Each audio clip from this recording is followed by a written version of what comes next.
Now, the greatest radio shows of all time. Suspense. The Shadow Node. Washington calling David Harding, counter-spy. Classic radio theater. The Great Gildersleeve. Fibber McGee and Molly. Dragnet. Gunsmoke. The Lone Ranger. Now, step back into our time machine with your host, Wyatt Cox. Good evening, friends of the Inner Sanctum. Comedy on a Friday edition of the podcast with episodes of Lum and Abner from their half-hour series, a Lucky Strike program starring Jack Benny, wanting to watch wrestling, but the TV breaks. And then the Aldrich Family as Henry's gonna raise carrier pigeons, X-1, an episode starring jazz disc jockey Al Jazzbo Collins, real gone, and an episode of Claudia. That's all straight ahead on this Friday, 27th day of February, 58th day of the year, 307 days left in 2026. The first Mardi Gras celebrated in Mobile, Alabama on this date in 1703. In 1801, Washington placed under jurisdiction of Congress, the city, not the state. The first Mardi Gras celebrated in Nolens on this date in 1827. That's New Orleans for those people who don't speak Southern. In 1864, the first Northern prisoners arrived at the Confederate prison at Andersonville, Georgia. In 1879, the announcement of the discovery of the artificial sweetener saccharin. A challenge to the 19th Amendment of the Constitution on this date in 1922. That amendment would allow women the right to vote. It was rebuffed by the Supreme Court. Sit-down strikes outlawed by the Supreme Court in 1939. In 1942, the USS Langley, the first aircraft carrier that the U.S. put out, sunk by Japanese warships in 1942. 1951, the 22nd Amendment to the Constitution, limiting presidents to 2 terms, was ratified, President Truman could have run for another term in office. He chose not to. The governor of Italy asked for help to keep the Leaning Tower of Pisa from toppling over in 1964 rather. In 1973, the American Indian movement occupied Wounded Knee, South Dakota. Movement leader Russell Means, one of the occupiers. Either negotiate with us for meaningful results, positive results, or you're going to have to kill us. And here at Wounded Knee is where it's going to have to happen. Russell Means in Wounded Knee on this date in 1973. People magazine published for the first time on this date in 1974. The Senate allowed its debates to be televised on a trial basis in 1986. And in 1990, Exxon and its shipping company indicted on 5 criminal counts related to the Exxon Valdez oil spill. And it was on this date in 1991, President George Herbert Walker Bush announced Kuwait was liberated. Kuwait is liberated. Iraq's army is defeated. Our military objectives are met. President George Herbert Walker Bush, 35 years ago today. Passing away on this date in history, William F. Buckley. The next president of the United States would ideally combine the best features of Julius Caesar, Albertus Magnus, Thomas Jefferson, Napoleon Bonaparte, Abraham Lincoln, and Eleanor Roosevelt, which is why it is really unprofitable to talk about Camelot, since we don't live in Camelot, but in the good old USA, and that's all right, Jack, at least all right by me. Buckley would fit in well today. He passed away back in 2008. Also passing away on this date, French luggage maker Louis Vuitton, singer Frankie Lyman, Fred Rogers, Mr. Rogers, pianist Van Cliburn, actors Dale Robertson and Leonard Nimoy, and Russian chess grandmaster Boris Spassky. Birthdays on this date of those who are no longer with us include Elizabeth Taylor. It's Beecher's, Billy. Here comes Beecher's. Nothing to be frightened about. Just like the hedge at East Meadow.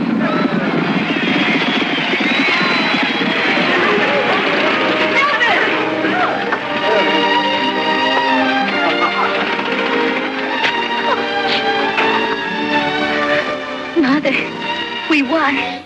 From National Velvet, Elizabeth Taylor, born on this date in history, along with Henry Wadsworth Longfellow, broadcast pioneer David Sarnoff, Uncle Charlie and My Three Sons, William Demarest, Nobel Prize laureate John Steinbeck, the author, singer Guy Mitchell, Singin' the Blues, from Green Hornet and Surfside Six, Van Williams, Dr. Johnny Fever, Howard Hessman, also Charlie Moron, head of the class, and from the second Newhart television show, Mary Fran. All those folks born on this date in history, they are performing on a brand new stage. Hi, this is Jeff Foxworthy. It is now time for the birthday announcements. The following people are now officially older than dirt.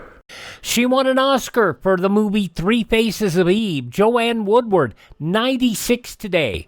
Consumer advocate Ralph Nader is 92. I file in federal district court a lawsuit against the corrupt debate commission.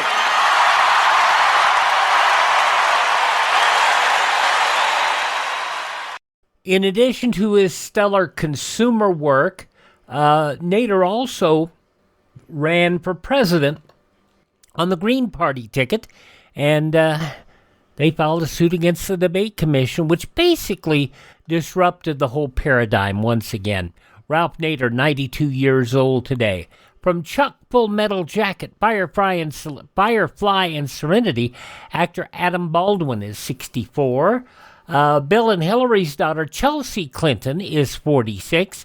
Singer Josh Groban is 45. From House of Cards and 24, Kate Mara is 43. I protect your identity. I print whatever you tell me, and I'll never ask any questions. From House of Cards, Kate Mara is 43 today. And from General Hospital, The 100, and the Walker Texas Ranger reboot that was simply Walker, Lindsay Morgan is 36. Those just a few of the people celebrating the 27th day of February as their birthday. If this is your birthday... We baked you a birthday cake. If you get a tummy ache and you moan and groan and woe, don't forget we told you so. Happy birthday! Happy birthday! Make a wish, dear, and blow out the candles. Here they go.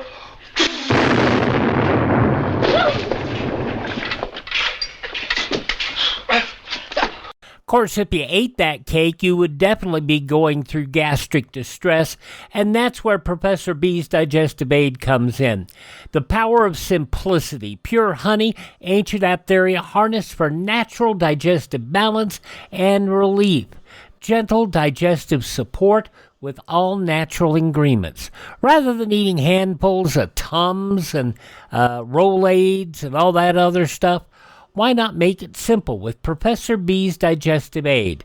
You can check it out by going to the website. The link's in the show notes and also at classicradio.stream, or you can find it at profbees.com. That is prof, P-R-O-F, bees, B-E-E-S, profbees.com.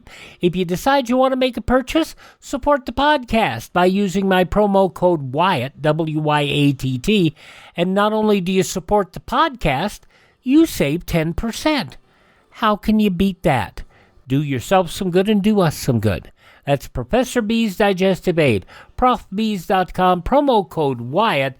Treat your gut better with support that is natural and wholesome. From Professor B's Digestive Aid, profbees.com, promo code Wyatt.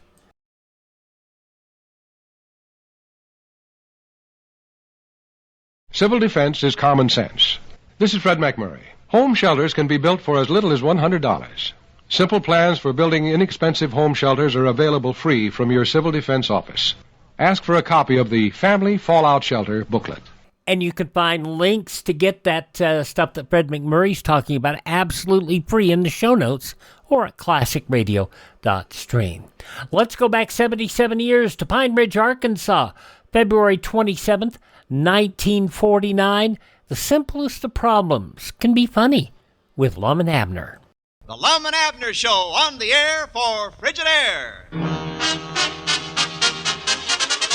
Frigidaire, a division of General Motors, presents a brand new comedy show with Clarence Hartzell, Andy Devine, and starring Lum and Abner.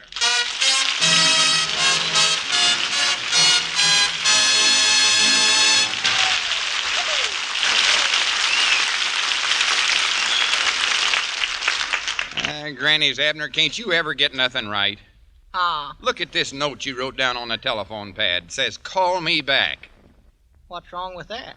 Well, you never wrote down who it is I'm supposed to call back. Oh, well, that was, Doggers, who was that? That's just great, just dandy. You're one of the most brilliant men I've ever known. Sure enough?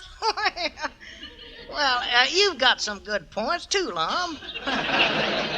Can't think what they are offhand. Recollect who it was that called me. Now, concentrate. Who was it? Was it Pack Rat Watts? Don't ask me. I don't know who it was. Well, if you don't know, how can you tell when I get the right answer, then? Abner, this ain't no game. We've got to figure some way to find out the name of the feller that called me this morning. Oh, well, what's the matter with me? I know how we can find out what his name is. Well, good. How? Just call him back and ask him.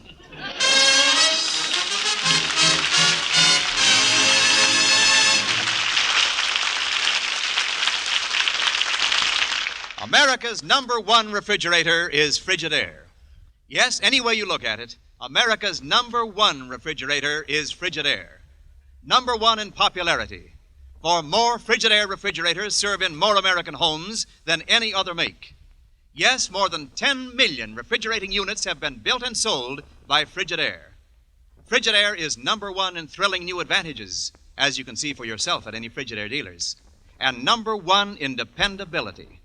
For Frigidaire refrigerators are made only by General Motors, and this association of experience with experience, of skill with skill, is your guarantee of lasting satisfaction. So when it comes to a new refrigerator for your home, remember this. The first name you think of is the right one to buy. Frigidaire, America's #1 refrigerator.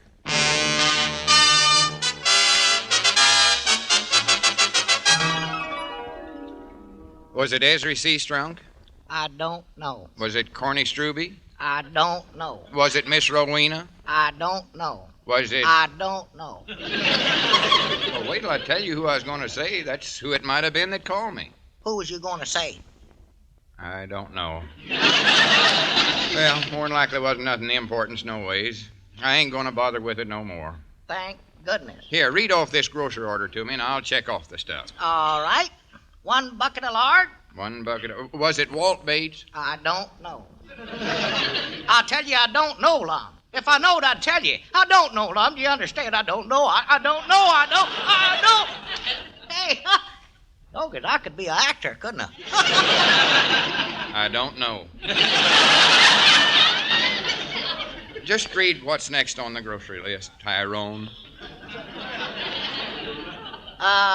2 cans of Brussels sprouts. Not sprouts, it's sprouts. O-U is pronounced ow. O-U is pronounced ow? Why, sure.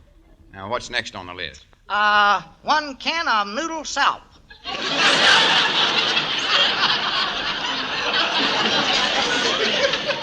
Soup. S-O-U-P, soup. You said O-U is pronounced ow. Well, it ain't noodle soup, it's noodle soup. Let it go. Put in something else. All right. How about a can of clam chowder? I don't care what you put in. Was it Old Man Johnson? What would he be calling you for? Well, no, that's the peculiar part about it. I can't think of a single reason. No. Yeah, I ain't even saw him since that time I borrowed a bucket of whitewash to paint my fence.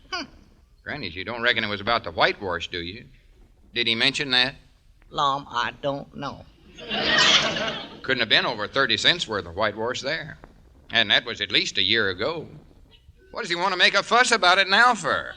Well, don't jump on me. You don't even know that's what he called about. No, but he's just the kind of a feller that'd keep throwing something like that up to you. He ain't been doing that now. Well, he called me on the phone about it, didn't he?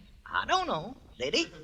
You know, I thought he acted awful peculiar towards me the last time I seen him at the lodge meeting. Why, what did he say to you? Nothing. But it was the way he said it. He just talks that way natural. 30 cents worth of whitewash. I never seen such a feller to hold a grudge. He ain't holding no grudge. What do you call hounding you for 30 cents worth of whitewash day in and day out? You'd think I'd stole it from him. You stole that whitewash from Mr. Johnson? Where'd you hear that? Huh? Well, how do you like that? Now he's telling all over town that I stole it, the blabbermouth. What now, Lum? 30 cents worth of whitewash. Bound you'll try to charge me 50 cents for it. No. Maybe even $1. Oh, here. Or maybe $2. $2? Why, that robber, how he's got enough nerve to look me in the face and ask $5 for that little dab of whitewash, I'll never know. 5? I thought it was 2. Well, if he's mean enough to ask 2, he wouldn't think nothing of asking 5. He would. Granny's, I'm going to get a bucket of whitewash, take it over to his house, and let him have it right in the face. Yeah, that's the time. Slosh him good with.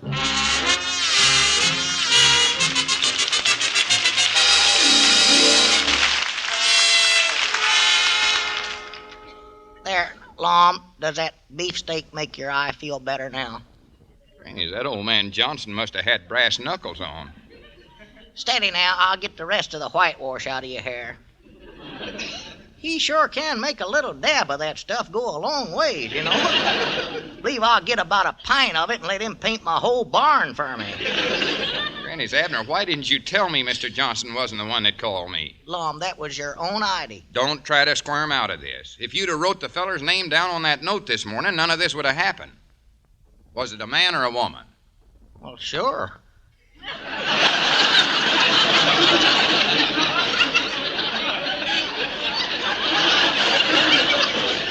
What else could it be? Well, I mean... Wait now, Charlie Redfield's got a parrot that he lets talk over the telephone. Now, what in the world would a parrot be calling me for? That's just what I was wondering. You ain't been palling around that parrot, had you? Oh, sure. Me and him went to the movies just last night. Sure now? Did that parrot actually sit there and watch a whole moving picture? No, he got up and left halfway through it. He said the picture didn't follow the book at all. Lum, I know that ain't so now. That parrot couldn't read no book. How do you know? 'Cause Charlie told me he was nearsighted, that's why. All right, if you know so dead blame much, who was it that called me? I thought you said it was Charlie Redfield's parrot. Abner, cut out that silly talk and think who called me. Lum, I don't know. Say, I read somewheres that sometimes a body can recall something by just closing their eyes and making their mind a blank. Making their mind a blank, huh? Yeah, and for you, that oughtn't to be no trick at all. One blink will do it. Now, come on, let's try that. All right. Close your eyes. They're closed. Is your mind a blank? Huh? Yeah, it is. Now then, what comes into your mind? Fried chicken. No, this has got to be the name of a person. What name comes into your mind? Miss Pomeroy. Was it her that called me? No, but she makes awful good fried chicken. Doggies, I'm getting hungry, Lum. I got to get down to Luke Spears' lunchroom and get some fried chicken. Abner, you ain't leaving here till you recollect... Hey, Luke Spears. I bound you it was him that called. Did it sound like Luke? Well, if it was Luke, I reckon it did. That's the way he sounds. He's been trying to get me to give some cousin of his a job. Why don't he leave me alone about that? Well, I'll ask him while I'm down there eating. You come back here. It ain't lunchtime yet. Oh. I better call that honor little varmint right now and get this thing settled.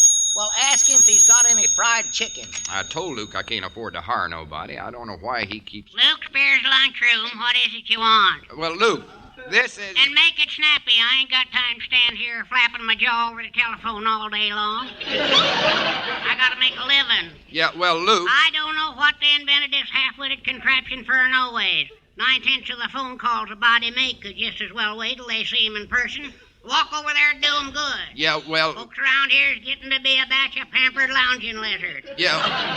Well, what is it you want? Speak up. Don't just stand there mumbling. I can't read your lips over the phone. Well, Luke, this is Lum Edder. That's too bad, but there ain't nothing I can do about that.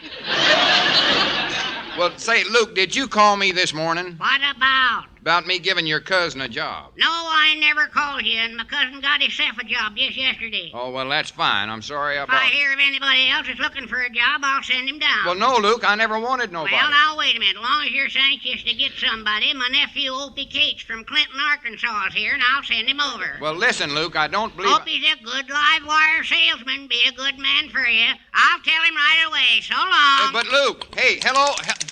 Grannies.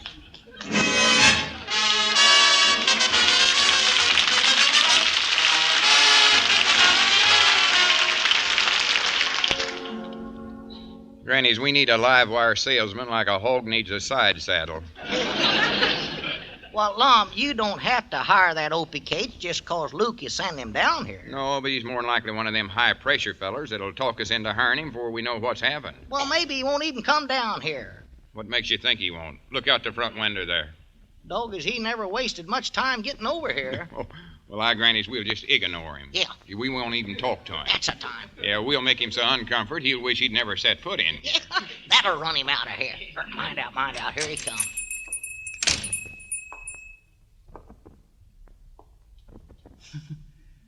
Hello?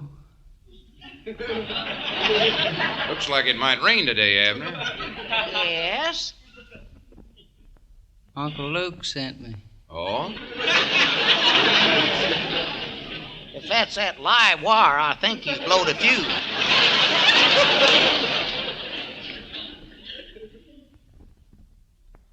I'm from Clinton, Arkansas. Looks like it might rain today, Lum. Yeah. I lived there with my Aunt Minnie. Well. In a brown-colored house. Well? Oh, it's about a block and a half up from the post office. Which side of the street? Abner, don't encourage.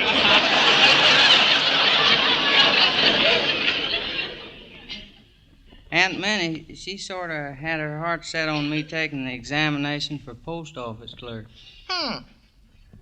Guess I was too high-strung for the work, though. Yeah, I can tell that, yeah. Aunt Minnie's sister married a post office man, one of the Adams boys. I believe the clouds are starting to break up, Abner. Yeah, I believe they are. It was the youngest Adams boy, Hubert. Fred was the oldest one. Well, good for Fred.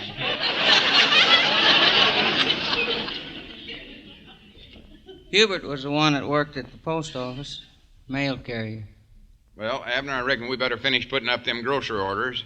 Yeah, I reckon so. Hubert got bit by a dog. Opie, will you be quiet for half a minute? Oh, yes, sir. Now, you go tell Luke that they rushed out and got some antitoxin of some kind, but it was too late. The dog was already dead. Grannies, I've stood all of this. I'm going to. Hey, wait a minute, Lum. Where are you going? Down to the lunchroom and tell that sawed-off Luke Spears he can't push his relatives off on me and get away with it. Well, Lum, here... Oh, me. Fred married one of the Weimert girls. Oh, shut up.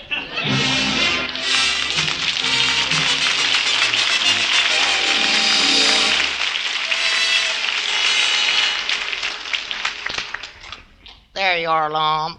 Does that beefsteak make your eye feel better? I don't see how a feller as little as Luke is can hit so hard. What I don't see is how a feller as short as he is could hit you in the eye. Did he stand on a box? No, the sneaky little varmint got me to lift him up so as he could hear what I was saying, and that's when he popped me. Well, leastways your eyes match now. Grannies, none of this ever would have happened if you hadn't been so dadgummed absent-minded. Why can't you recollect who called me? Was it Grandpappy Spears? I don't know. Was it Dad Crockett? Lum, I don't know. Was it Hubert Adams? You keep out of this, and get to work. Grannies, this is the worst day I have ever been through in my whole life.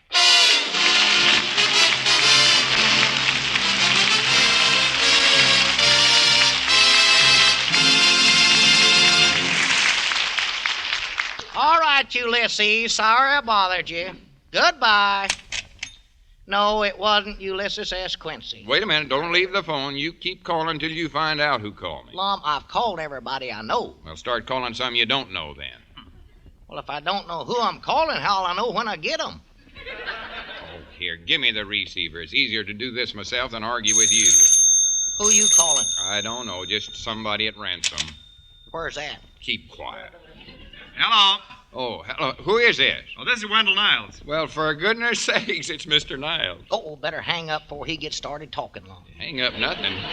He might be the one. Say, Mr. Niles, did you call me this morning? No, but now that I've got you on the phone, I want to give you the clue on the Sing It Again program. Well, good. What is it? Well, before I tell you, I want to ask you a question. Well, Mr. Niles, Do you realize what a big difference there is between the Frigidaire automatic washer and all others? Well, Mr. Niles... It's as big as the difference between automatic washers and old-type conventional washers.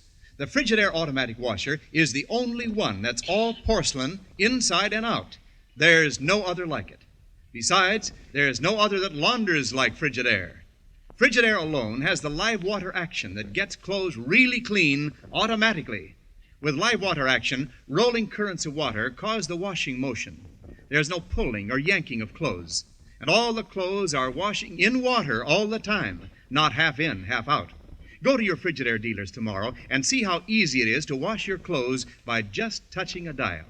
See how the Frigidaire all-porcelain automatic washer gets clothes cleaner, rinses and re-rinses them in clean water, spins them lighter and drier, many things dry enough to iron at once. Also ask for a demonstration of the Frigidaire electric clothes dryer. It fluff dries clothes as fast as you can wash them, regardless of the weather. And to complete your Frigidaire automatic home laundry, there's the time-saving, easy-to-use Frigidaire electric ironer. Yes, make wash days easier days with Frigidaire. Yeah, but what about the clues on the Sing It Again radio show? Oh, here it is. The next clue to the Phantom. Listen carefully. As the bank clerk he did toil, now they say he's deep in oil. Got it? Well, just a minute, Abner. Was it the Sing It Again program that called? I don't know.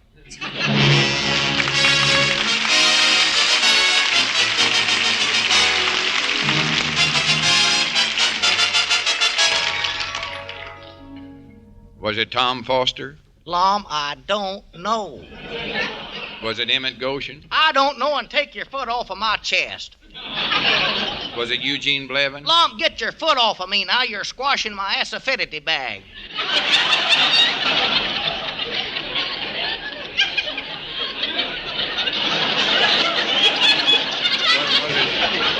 Was it Squire Skimp? Wait a minute, there comes Ben Withers. Get up off the floor, Abner. Do you want folks to think you're lazy? I don't believe I can get up. I think you sprang my rib. Oh, I never done no such a thing. Hello. Hello. Yeah, howdy, Ben. Hello there, Abner. Oh, don't get up. I've got to. It ain't safe down here.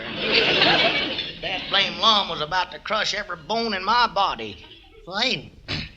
Say, I suppose you fellas have seen the paper this morning. No, we ain't had time to see nothing today, Ben. Quite a thing about George Tilzer, wasn't it? About who? George Tilzer of 224 Kamak Drive, Dubuque, Iowa. What about him? He switched to Calvert's.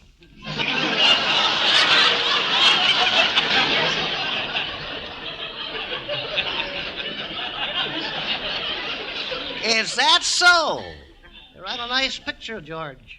Want me to run home and get the paper and show it to you? No, never mind, Ben. Just tell me if you can think of any way to jog Abner's mind into recollecting who called me this morning. He wrote down a note saying, call me back, but he never put down who I was supposed to call. You know, he doesn't look at all flighty in his face. Who, Abner? No, George Tilzer. I can't understand why he keeps switching around like that. Wait, I've got an idea. Come on, Abner. I'm going to take you over to Doc Miller and have him shoot you full of truth serum. Oh. Yeah, that's supposed to make you talk and recollect everything. Now, wait a minute, Lum. I've been needled enough for one day. Come on, I'm going to find out who that was if it's the last thing I ever do. Well, now, wait, Lum. I'm sure we can figure this thing out very simply. Take it step by step. I've tried that, Ben. I've stepped all over him. Yes. Step number 1, someone called but left no name. Now, you ask me why? Step number 4. Oh, wait, what happened to steps number 2 and 3? Lum, we've got to take these in chronological order. Oh. Now, the reason he didn't leave his name is because he didn't want you to know who he was. Well, he's kept the secret pretty well so far. Step number 4, subhead A. Why didn't he want you to know who he was? Because he's sneaking around doing something behind your back. Say, this is getting interesting. It is, isn't it? I can hardly wait to hear how it comes out. Wait, I know. The reason he called was to make sure I was at the store so that he could sneak over and see Miss Rowena. Why, that rascal. And who's low enough to do a thing like that? Lum? No. It's always someone you least suspect. Is there anyone who hates Miss Rowena? Why, of course not. Oh, well, now, there's Mose Moots. He hates and despises her. Well, there's your man, Mose Moots. Well, I'll be dad blamed. Well, I sure never would have expected him. Well, facts and figures don't lie, Lum. He sure had me fooled, going around pretending he couldn't hardly stand the sight of her. I'm going right down to his barber shop and show him he can't make a fool out of Lum Eddard. Now, Lum, don't go down there. You'll just get in another fight. I can handle myself. Yeah, I know, but can you handle Mose? Well, wait, Lum. I thought you were going to get Abner shot full of truth serum. Oh, will you do that for me, Ben? Get him a big dose of it. You take him to the doctor's, and I'll go to the barber shop. Yeah, then we'll go to the barber shop and take you to the doctor's.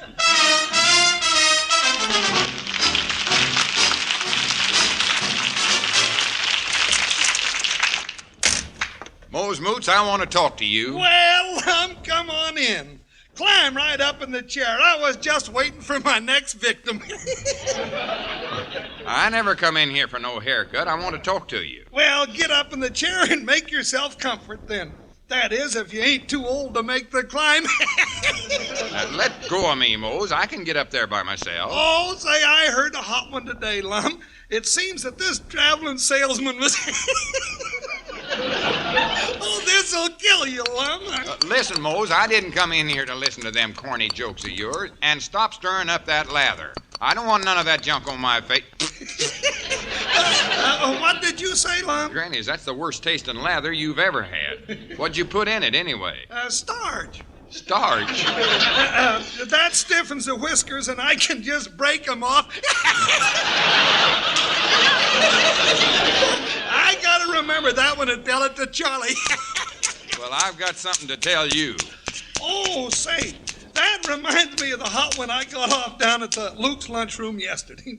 Oh, I had 'em going. I says to Luke, now get this, Lum. I don't want it. I says to Luke, Luke, if you'd swap that butcher knife for my razor, a feller could get thicker slices of ham down here and better shaves up at my joint.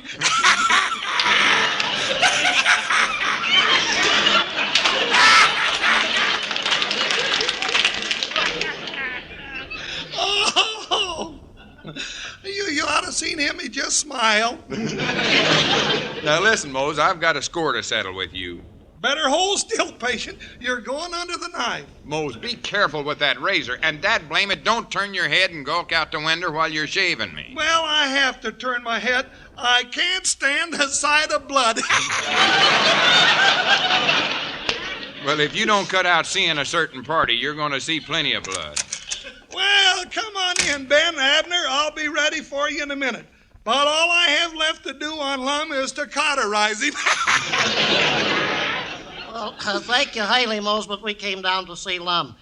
Abner's had the truth serum shot, and he's ready to talk now, aren't you, Abner? You're dad blame right I am. Well, good. That's wonderful. Was it Mose here? I don't know.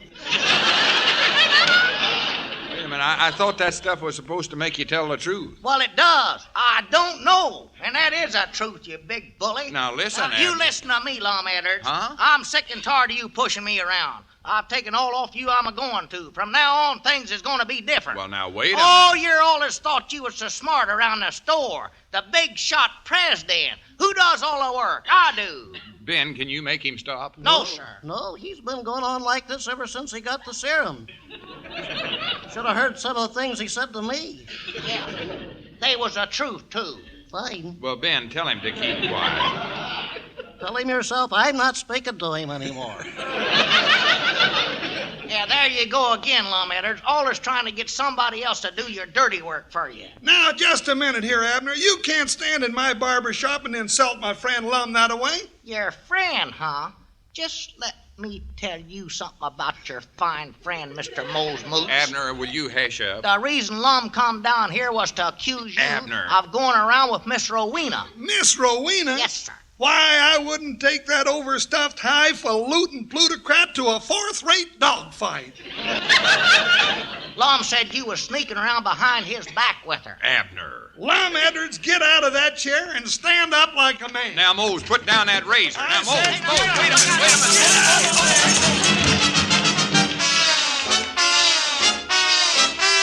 minute.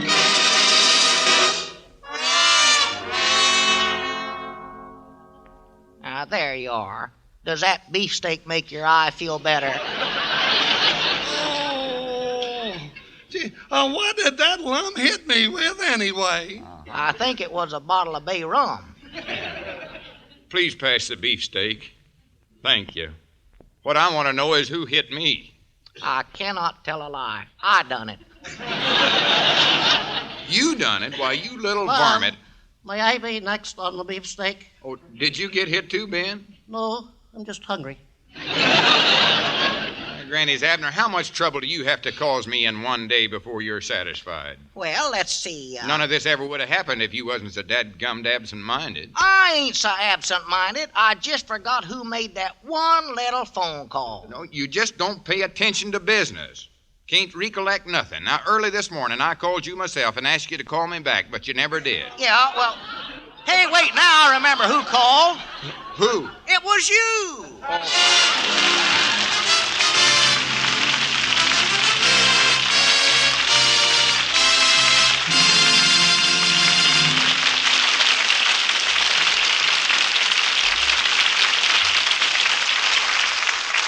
Lum and Abner will be back in just a moment, but first, here is an important thought. When you pick a new Frigidaire refrigerator, you're choosing America's #1 refrigerator, the one that's different from all others. And remember this, you're buying for yourself all that comes with more than 30 years of experience that has gone into Frigidaire's building of over 10 million refrigerating units. Besides, only Frigidaire refrigerators are powered by the Meter Miser.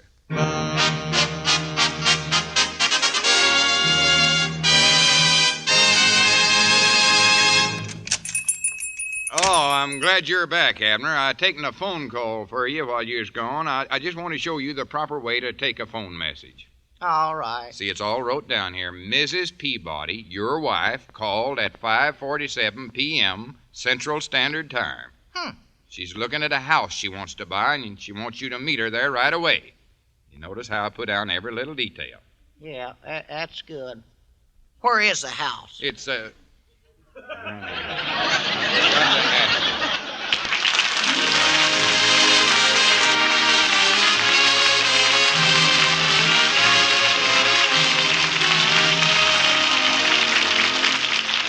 new Lum and Abner show is brought to you each week with the best wishes of your Frigidaire dealer and Frigidaire division of General Motors, manufacturers of a complete line of home appliances, air conditioners, and commercial refrigeration equipment. Ben Withers is played by Clarence Hartzell, Mose Moots by Andy Devine, and Opie Cates was played by Opie Cates. The script is written by Roz Rogers and Betty Boyle with music by Felix Mills. Now we'd like to thank Radio Life for presenting Lum and Abner with their Radio Achievement Award for this year. Listen next Sunday and every Sunday to 3 great comedy shows, Jack Benny, Amos and Andy, and Lum and Abner. So until then, this is Wendell Niles saying good night for Frigidaire, America's #1 refrigerator. This is CBS, the Columbia Broadcasting System.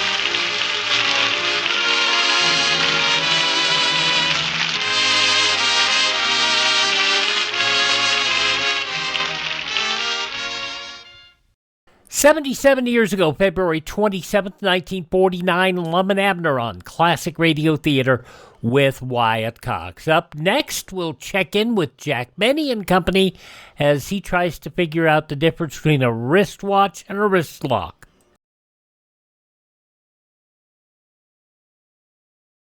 Civil defense is common sense. This is Joni James.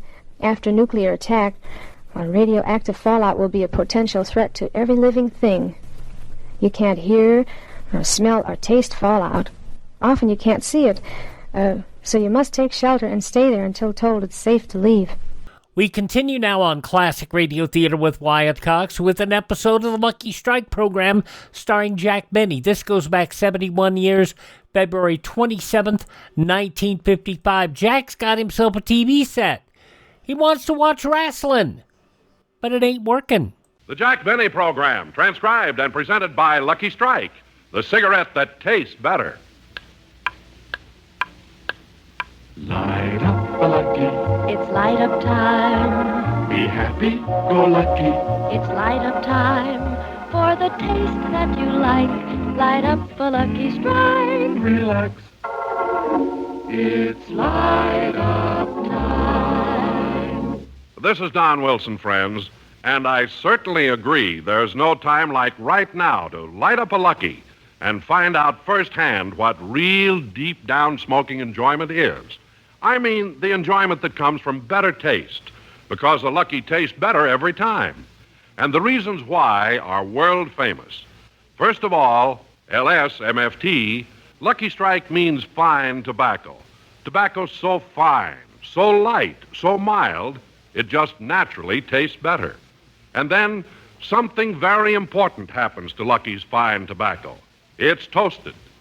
It's toasted is the famous Lucky Strike process that brings Lucky's naturally good-tasting tobacco to its peak of flavor, tones it up to make it taste even better, cleaner, fresher, smoother.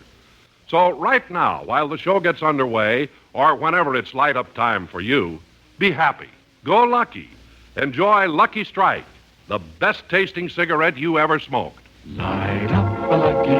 It's light up time. Be happy, go lucky. It's light up time for the taste that you like. Light up a Lucky Strike. Right now. Light up a Lucky. It's light up time.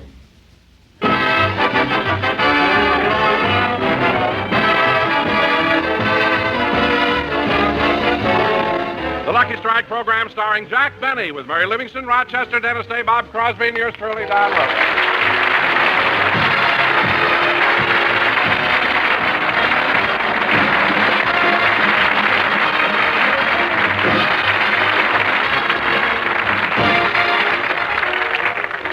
And now, ladies and gentlemen, we'd like to take you back to Thursday evening at the CBS radio studios. The Jack Benny Show has just finished its weekly rehearsal. All right, fellas, that's about it. But before anybody leaves, I want to check some things. Hey, Malin. Yes, Jack? I'd like you to rehearse the opening music with the boys. I like the tempo picked up a little. You know? Okay. I intended to have another orchestra rehearsal anyway. I want to stay and go over my song once more. Well, fine, Dennis. Now, Don. Yes, Jack? One little thing. Every time we rehearsed that joke on page 12, you broke up and laughed through the whole thing. Yeah, I know. Well, Don, you're supposed to play that straight. You're supposed to do it with sincerity. It's not funny when you laugh. Jack, I can't help laughing. It is funny. Well, let's try it once more, Don. This time, play it straight. Let's rehearse it once more. It's on the bottom of page 12. Go ahead. Okay. Now, take it, Don. Now, don't laugh. Just take it. You know, ever since I was born, my father wanted me to be a jockey. Oh, Don, that's silly. Jockeys only weigh about 90 pounds. Well, that's exactly what I weighed when I was born.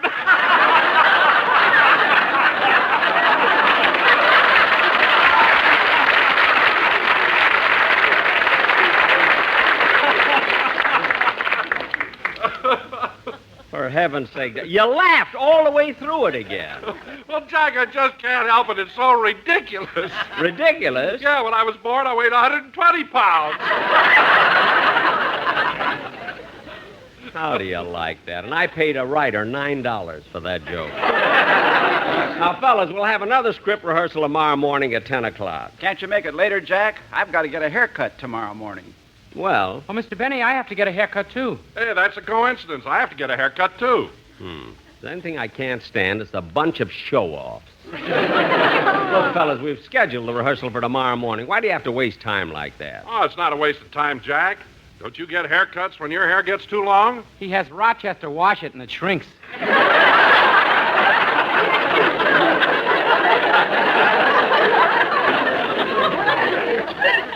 Dennis, I suppose you thought that was funny. Yes, sir. I agree with him, Jack. Oh, you agree with him, eh, Don? Yeah. According to the greatest authorities on comedy, the basic ingredient of all humor is the blunt insult. Really, Don? Yes. Well, shut up, blubber bucket. Is that blunt enough?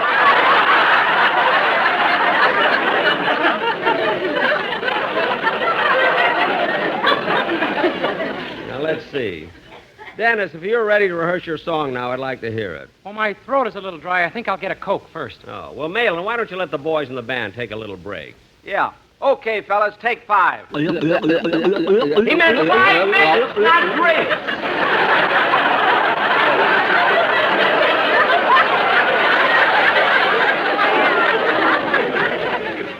What a bunch of guys. Go ahead, fellas. Take a 5-minute break. Oh, say, Malin, I've noticed something. Every time the boys and the band leave, Sammy the drummer stays behind. Now, why doesn't he go with them? Well, Sammy doesn't like to mix with them. They're always insulting him and saying mean things about him. See, I've noticed that, too. Why doesn't he stick up for himself and answer him back? Oh, he's afraid to. Afraid to, but Sammy's the biggest guy in the band. Is he a coward? Not exactly, but you see, he's been down on his hands and knees so long, he thinks everybody is 10 feet tall. Gee. He must think the piano is the Golden Gate Bridge. Well, that's about all. I'm going to my dressing room. Malin, let me know about those new arrangements as soon as they're ready, will you? Okay, Jack, I'll call you. What's your number at home again? Crestview 40555. Crestview 40555. That's right.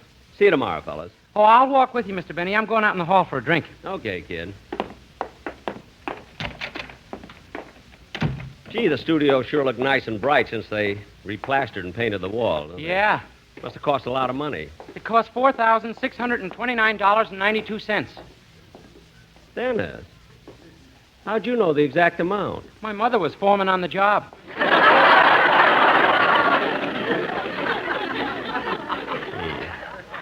Well, here's the Coke machine. You said you wanted to get one. Oh, yeah. Well, let's see. Oh, here's a dime. Nothing came out.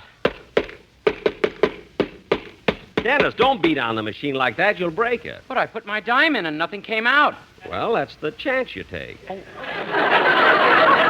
Say, wait a minute. Here's a sticker on the machine. It says, for repairs, call Crestview 40555. See you later, Dennis. Hey, wait a minute. That's your number. Don't be such a bad loser. I'm going to my dressing room. Well, I'll get all my things out of here, out of my dressing room, and then I'll... Yes, miss? Say, what are you doing here? Miss, this happens to be my dressing room. Mister, either you can't read or you ought to get your glasses fixed. It's my dressing room. It's been converted. Oh, I'm sorry. Well, I guess I'll get my things together. First, I better call the parking lot and have them push my car around to the front. Takes longer now that a wheel is missing.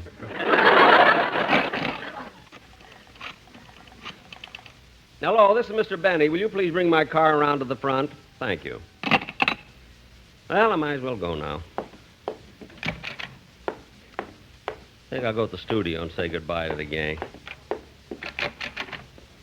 So long, fellas. Oh, Mr. Benny, I thought you'd gone home. I'm just leaving. Can I drop you at your house? No, I'm going to the doctor across the street. I'm getting a treatment for water on my knee. Oh, gee, Dennis, I didn't know you had water on the knee. Well, I have, and it bothers me a lot, especially at night. At night? Yeah, the splashing keeps me awake. It's at its worst about 3 in the morning. Why? That's when the tide comes in. Don, you see, Don, you shouldn't have asked him. I was going to ignore the silly kid. He's making the whole thing up. He hasn't got water on the knee, probably never had it. Oh, yes, I have. I got it when my mother dropped me when she was giving me a bath. When you were a baby? No, last week. Now cut that out!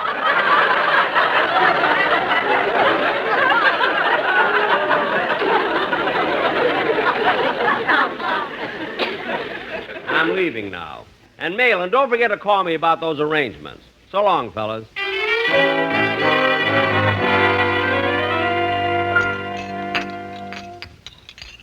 How'd you enjoy your dinner, Mr. Benny? That was very good, Rochester, and I'll have my coffee. Here you are.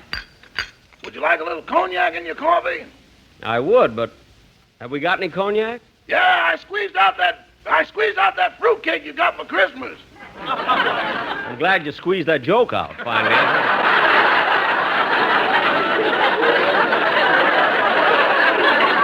Thought we weren't going to get it there for a minute. Well, good. That's my next line. Good. Say, boss, after I finish the dishes, can I have the rest of the night off? I guess so. Have you got a date? Yeah. I'm going over to my girlfriend Susie's house to watch television. It's so nice and cozy there. Just the two of us on the sofa with the lights dimmed down. Say, this will be the third time this week you've been there. Have there been any good shows on television this week? Who knows? Their set's broken. Okay, Rochester, you can have the night off, but be sure you're home at a reasonable hour. You're reasonable or my reasonable? Never mind. Just don't be so late. Want me to answer the phone, boss? No, you finish the dishes. I'll get it in the den. His reasonable or my reasonable. Never forget last New Year's Eve. He went out. He didn't come in till 5. February 5. I'm going to have a long talk with him. Hello? Hi, Jack. This is Mail and Mary. Oh, have you got those musical arrangements I asked for? Well, I was bringing them over with Remley, but he had to stop off here at a gas station to get filled up. Oh, well, wait a minute. I didn't know Frankie had a car. He hasn't. He'll drink anything. Oh.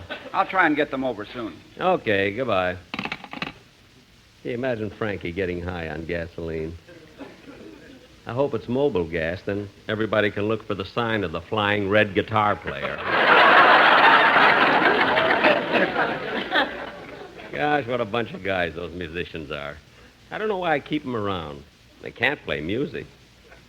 A lot of times they don't even bother showing up for the program. When they do show up, the condition they're in. Now that I think of it, those fellas haven't sobered up once in all the years they've been with me. If they ever start cashing their checks, I'm going to fire them. I don't know why. Say, what's this message here on the phone? It's in Rochester's handwriting. Darrell Zanuck called. Oh, Rochester!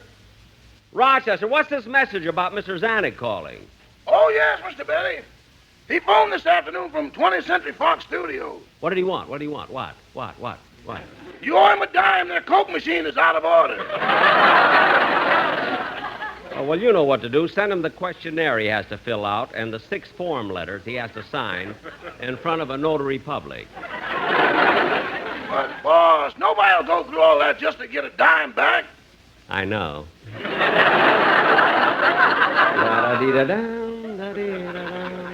Are you going out to a movie tonight, Mr. Benny? No, there's some good wrestling on television tonight, and I want to watch it.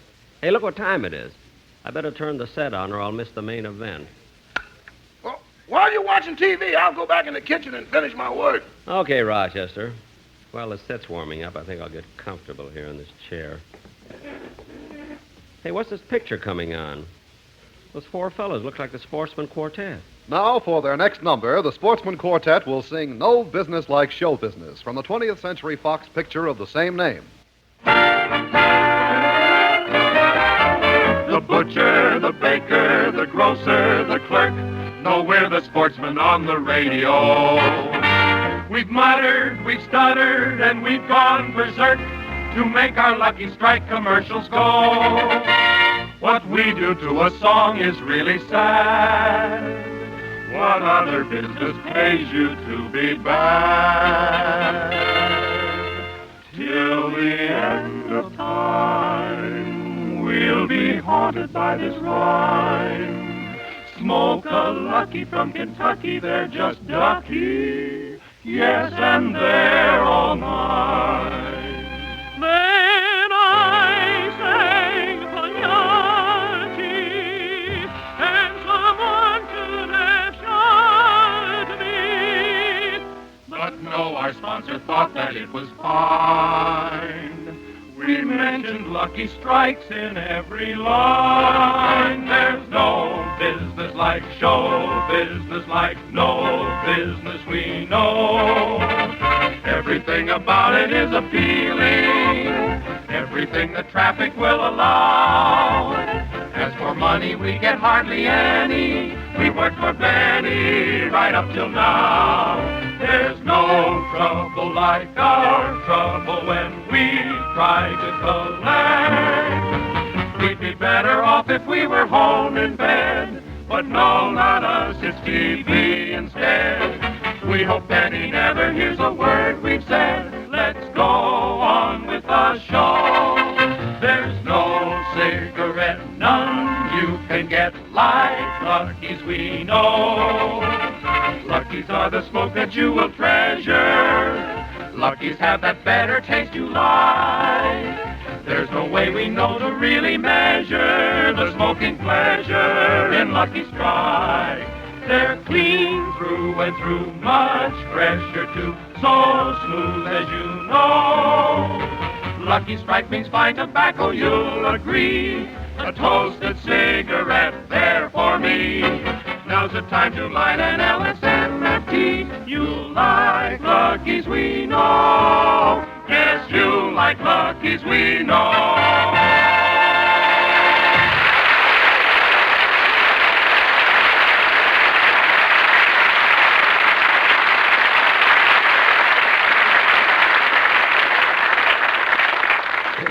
Gee, that was real good. This concludes another program of music sponsored by the Shamrock Hotel in Houston, Texas. For reservations, call the clerk right at the hotel. The number is Houston 69038 576489 4102 73695. Gee, everything's so big down in Texas. What a number. Oh, correction, please. I've just been notified that for reservations at the Shamrock Hotel, you're to call the Flamingo Hotel in Las Vegas. The Flamingo has just won the Shamrock. Now, that's silly. I better get the channel the wrestling matches are on. Well, that was an exciting bout. That's it. Now, before we telecast the main event, here's a word from our sponsor, the Friendly Credit Clothing Store. Yes, men, if you need slacks, suits, sport jackets, or any other wearing apparel, get them at the Friendly Credit Clothing Store. No money down, just pay $1 a week. And remember, these clothes are guaranteed not for months, not for years, but for life. They have to be because that's how long you'll be paying. Now, back to the wrestling matches. And now we're ready for the main event. Both wrestlers are now in the ring. The contestants are Lord Featherstone and Professor Lamont, who is known as the absent-minded professor. Gosh, what big fellows they are. The referee has summoned the men to the center of the ring. Featherstone has taken off his robe, and his trunks are black with a white stripe. Now the professor is taking off his robe, and his trunks are... Well, he really is absent-minded.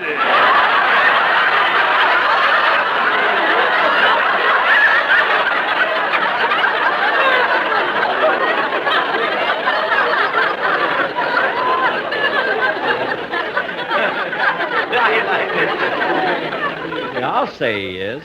Oh, the match is about to start. This should be good. There's the bell. The men advance to the center of the ring and start circling around each other as they... What happened to the picture? The set went off. I wonder what's wrong with it. Oh, Rochester! Rochester! Yes, boy? I was watching television. All of a sudden, the set went off. Maybe you made a short circuit when you dropped in the coin. That set's in the guest room. It's probably just a loose wire. You try and fix it. I'm going to get the wrestling matches on radio. Yes, sir. Gee, I don't even know what radio station it's on. Let's see. Please don't leave me, Joe. Please, please. I've been a good wife to you, although I'll admit that I've nagged a little. Never had your dinner ready when you came home at night. Never made the beds in the morning and let the furniture stay dusty. That's not it. That's a soap opera. Maybe it's around here somewhere. That's it. And Dusty Rhodes has just hit a home run into the right field stands, and the Giants defeat Cleveland in the first game of the World Series. This program was transcribed earlier for release at this more convenient time. Oh, for heaven's sake, where are those wrestling matches? We played the game of stay away, but it cost more than I could pay. Without you, I can't find my way. I surrender, dear. Boy, would she stump the experts on what's my line. Rochester, how are you coming along with the television set? I can't get the program on radio. Well, I've looked all over the set. I can't see anything wrong. But it just went off suddenly. Say, maybe the wire's been kicked loose where it's plugged in. You want me to go over to the Coleman's house and see? Look, never mind the joke. Just see if you can fix the set. I'll try the radio again. And sometimes I forget to sew buttons on your shirt. And leave a sink full of dirty dishes, spend too much money on clothes, neglect the children, burn your toast in the morning. Maybe it's lower on the dial here. And now, fellow members of the Ladies' Auxiliary, it is my for pleasure heaven's to present our guest of honor. Ladies, it's a pleasure to be with you today. And as a member of the local Chamber of Commerce, I feel it's my duty to defend our fair community against these disparaging remarks about the smog conditions in the Los Angeles area. They say that smog is a menace, but I am proud to say that I was born in this community and have lived here for 36 years. I'll admit we do have a very minor problem. But they would have you believe that there hangs over the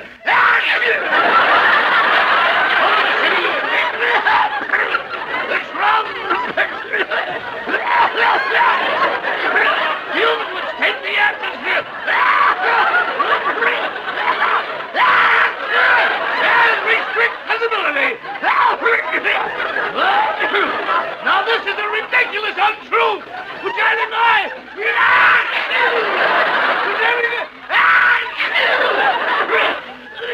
Close that window and turn on the air conditioning.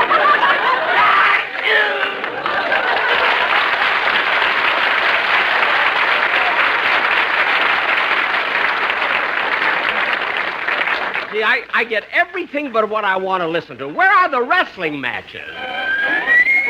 I may seem proud. Oh, for I heaven's may act gay. It's just a pose. I don't want that. I'm not that way. Her, the smog doesn't hurt at all. Why can't I get the wrestling matches here? Friends, Romans, countrymen, lend me your ears. The evil that men do lives after them. The good is often interred with their bones.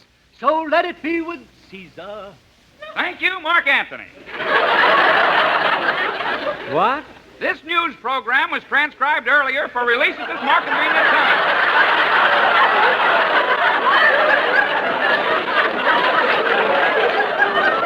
Well, this I don't understand at all. We'll bury Caesar in just a minute. First, a word from our sponsor. For heaven's sake, Rochester, can't you get that television set fixed? I'm fixing it. What's wrong with this radio set here? I want to get the wrestling matches. Sometimes I'd stay out too late at night. Oh, for...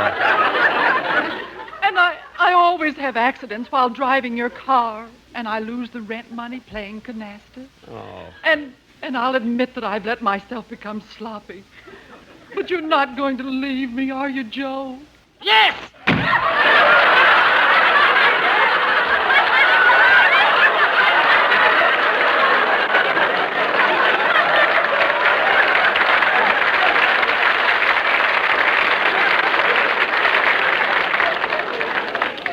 Gosh, Joe had a big part.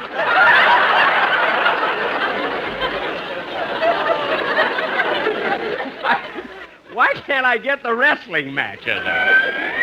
Ooh, has this been exciting? I've got it. Yes, this has been the most exciting wrestling match we've ever seen.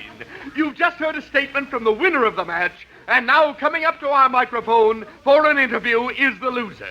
Now, you lost the match when the referee gave you the submission signal. Now, can you tell us why you gave up?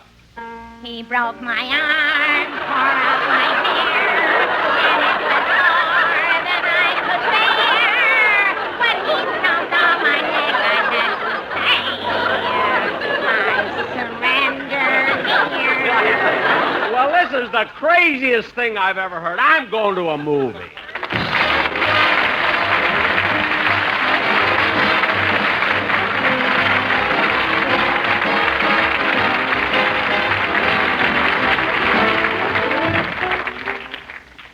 Ladies and gentlemen, This is Brotherhood Week, sponsored by the National Conference of Christians and Jews.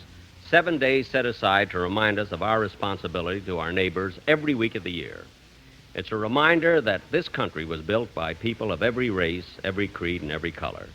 That mixture has been our strength. Let's keep America strong by living brotherhood. Let's keep it one nation under God. Thank you.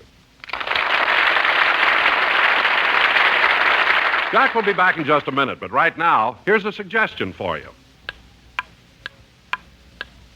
Light up a lucky. It's light up time. Be happy, go lucky.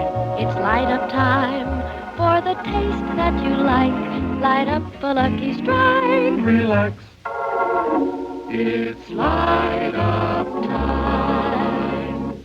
That's a grand idea for a pleasant Sunday evening at home, or any time at all when you want to enjoy a really great cigarette. Just lean back and light up a Lucky, because every Lucky you light is sure to give you better taste. And here's why. First, Luckies are made of fine tobacco. Lucky Strike means fine tobacco. Light, mild, naturally good-tasting tobacco. And then, that tobacco is toasted. It's toasted is the famous Lucky Strike process that tones up Lucky's fine tobacco, brings it to its peak of flavor, makes it taste even better, cleaner, fresher, smoother. Result, Lucky Strike, the best-tasting cigarette you ever smoked. So right now, friends, or any time at all when it's light-up time for you, be happy. Go Lucky. Make your cigarette better-tasting Lucky Strike. Light up a lucky. It's light up time. Be happy, go lucky. It's light up time for the taste that you like. Light up a Lucky Strike. Right now. Light up a Lucky. It's light up time.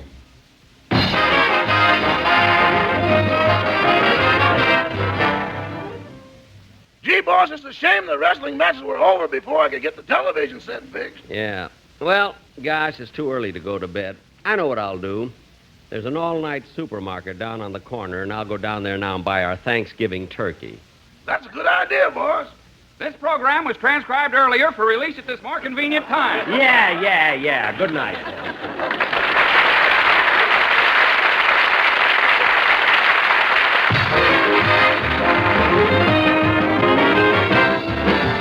The Jack Benny program is written by Sam Perrin, Milt Josephsberg, George Balzer, John Tackerberry, Al Gordon, Hal Goldman, and produced and transcribed by Hilliard Marks.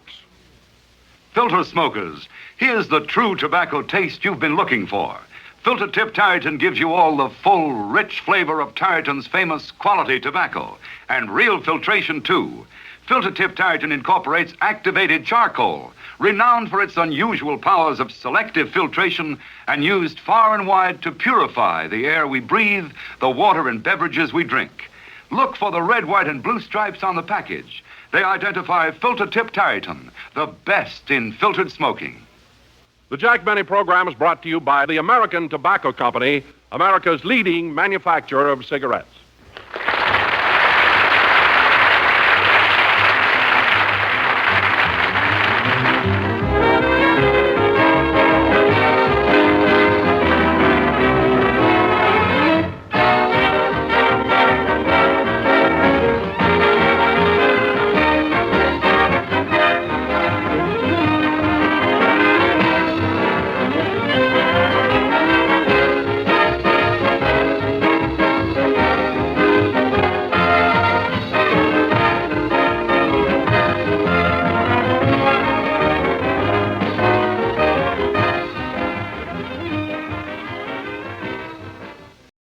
"71 years ago, February 27th, 1955, Jack Benny here on Classic Radio Theater with Wyatt Cox. And I got to tell you, it's probably better than what he would have seen if he was watching the WWE. That's tomorrow, Westerns with Have Gun Will Travel and Gunsmoke, and we'll go to World War II for the 1943 production of the Lux Radio Theater adaptation of Guadalcanal Diary.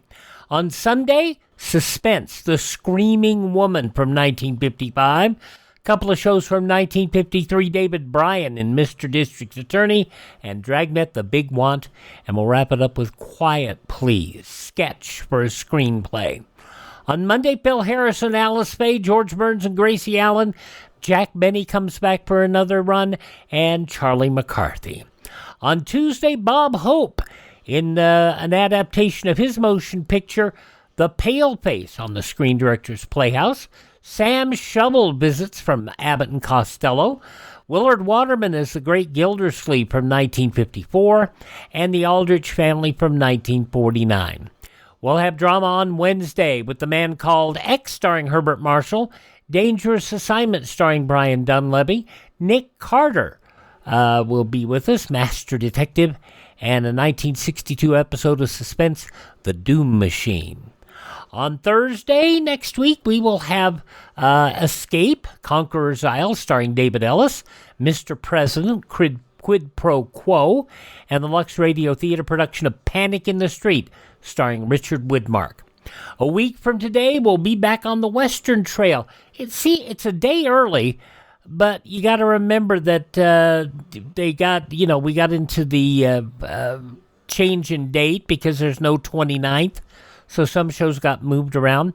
But we'll have all Westerns. We'll have Frontier Town, Gunsmoke, Have Gun Will Travel, and The Adventures of Red Ryder. That's all next week here on Classic Radio Theater with Wyatt Cox. Coming up next on the podcast, Henry Aldrich.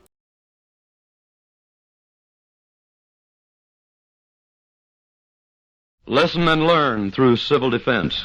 This is Johnny Cash. I'd like all of you to remember that America can withstand enemy attack if we support the emergency plans of our community and learn to help ourselves. Make sure you're prepared. Contact your local civil defense office today. Thank you. Thank you very much. Now, The Aldrich Family, starring Ezra Stone and Jackie Kelk as Homer. Henry Aldrich, 86 years ago, February 27th, 1940.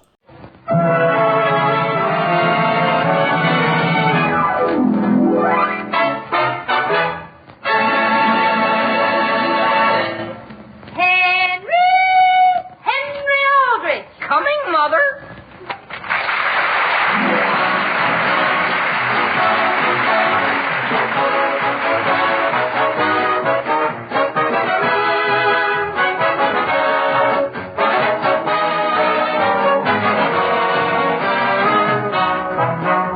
The Aldrich Family, starring Ezra Stone, written by Clifford Goldsmith. Brought to you by the makers of those delicious new desserts all America's talking about. Jell-O pudding.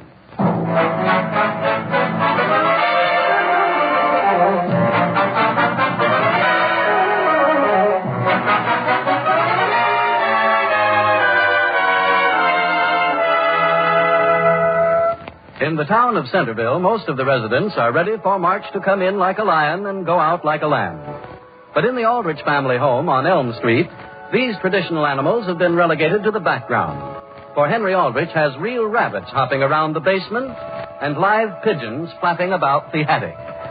Our scene tonight opens in Henry's room with Mrs. Aldrich speaking to her son. Do you want this broken fountain pen, dear? Yes, Mother. You want this piece of lead pipe? Yes, Mother. Will you tell me what on earth for? Mother, please. I want everything in my desk. But, Henry, your desk is a sight. Let me explain something. Right this minute, I'm very busy. But the first time I'm not busy, I'll clean it out. You've been saying that for 6 months. But, gee whiz, when you get through, I won't know where anything is. What are you saving this ticket to the World's Fair for? I might use it. But it's to the Chicago World's Fair. It was over several years ago.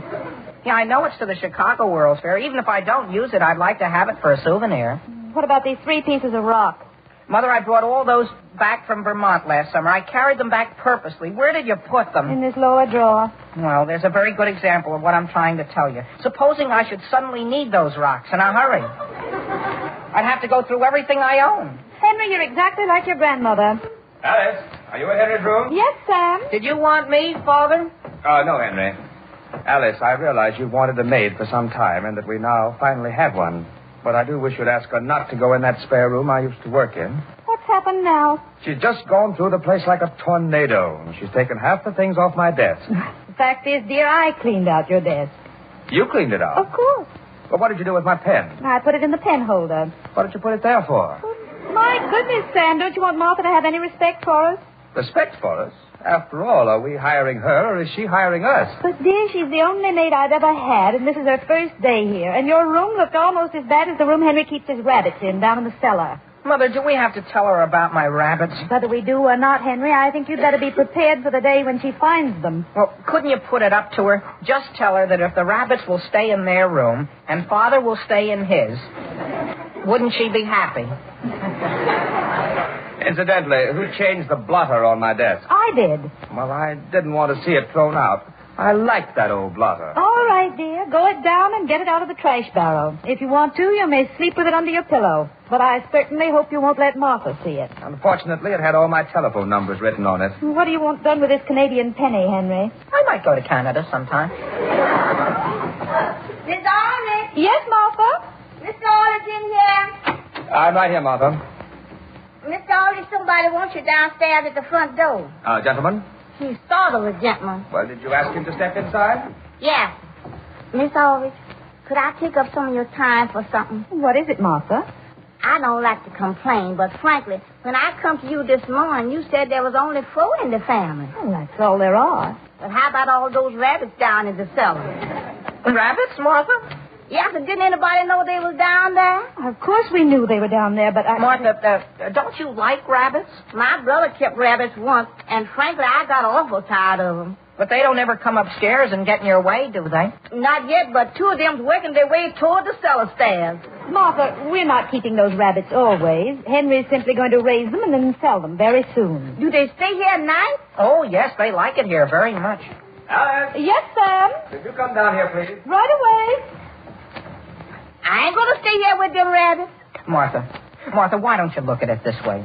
You know how lucky a rabbit's foot is? The rabbits my brother had, it was always just a lot of work. How long did you live with your brother? Frankly, just a little while. I tried, but I couldn't get myself adjusted to them. But very few people get to like a rabbit right away, Martha. But once you get to know those I have, you'll say, gee whiz, thanks, Henry, for letting me get to know them. Well, I'll finish out today, but I can't stay any longer than that. Look, Martha, is there anything I could give you to make it worth your while? Like what? Well, I could give you part of my allowance each week. How much would that be? Well, I could give you 20 cents of it. 20 cents? And I'll do all the work that's in connection with the rabbits. Gee whiz, Martha, isn't that a bargain? Frankly, I wouldn't be interested. Would you be interested in 20 cents a week in your choice of anything in my desk here? What you got? Well, gee, I got a million things. How about a Canadian penny? How many you got? Well, just one. But don't let that mislead you. It's only a penny in Canada. But here, Martha... How much is it here? Well, I wouldn't want to say. In this country, a thing like that is very rare. Yeah. In fact, that's only the 4th one I've ever seen in my life. And you know how long I've been kicking around. What else you got? What else about... Well, would you like a piece of genuine Vermont granite, Martha? That's just a piece of stone, ain't it? Not in Vermont, it isn't. In Vermont, that's granite. And you can't get better granite unless you want to import it. You certainly wouldn't want to go to all that trouble. You got anything else? Well, there's a compass here. Only I wouldn't want to give you that. It's broken. Gee whiz, if you got lost with that, where would you be? I don't want to do that. Oh, here's something for you. Gee whiz. What is it? How would you like a ticket to the World's Fair? To the World's Fair? Sure. You gonna give me this? Of course, if you'll only stay with the rabbits. Martha, may I speak with you? Just a minute, Miss Aldrich. Martha, that visitor downstairs did not want to see Mr. Aldrich. He wanted to see Henry. Henry? Somebody's here to see me, Mother? Come right on up, Tommy. Henry up here? I'm up in my room, Tom. Martha, is it all set? Well, I'll stand till the fair open. Henry, take a look at this. What is it? It's the morning paper. Not so loud, Tommy. But it's got the ad we put in. Yeah, let's see it. I'm telling you, Henry, we're going to make money hand over fist. Has anyone phoned your house yet? Well, it's too early. But I'm asking you, Henry, who else in town would have thought of using carrier pigeons this way? Not so loud, I tell you. What's the matter? What's the matter? We've got a new maid, and she ought to get used to one thing at a time. Doesn't she like pigeons? We don't know yet.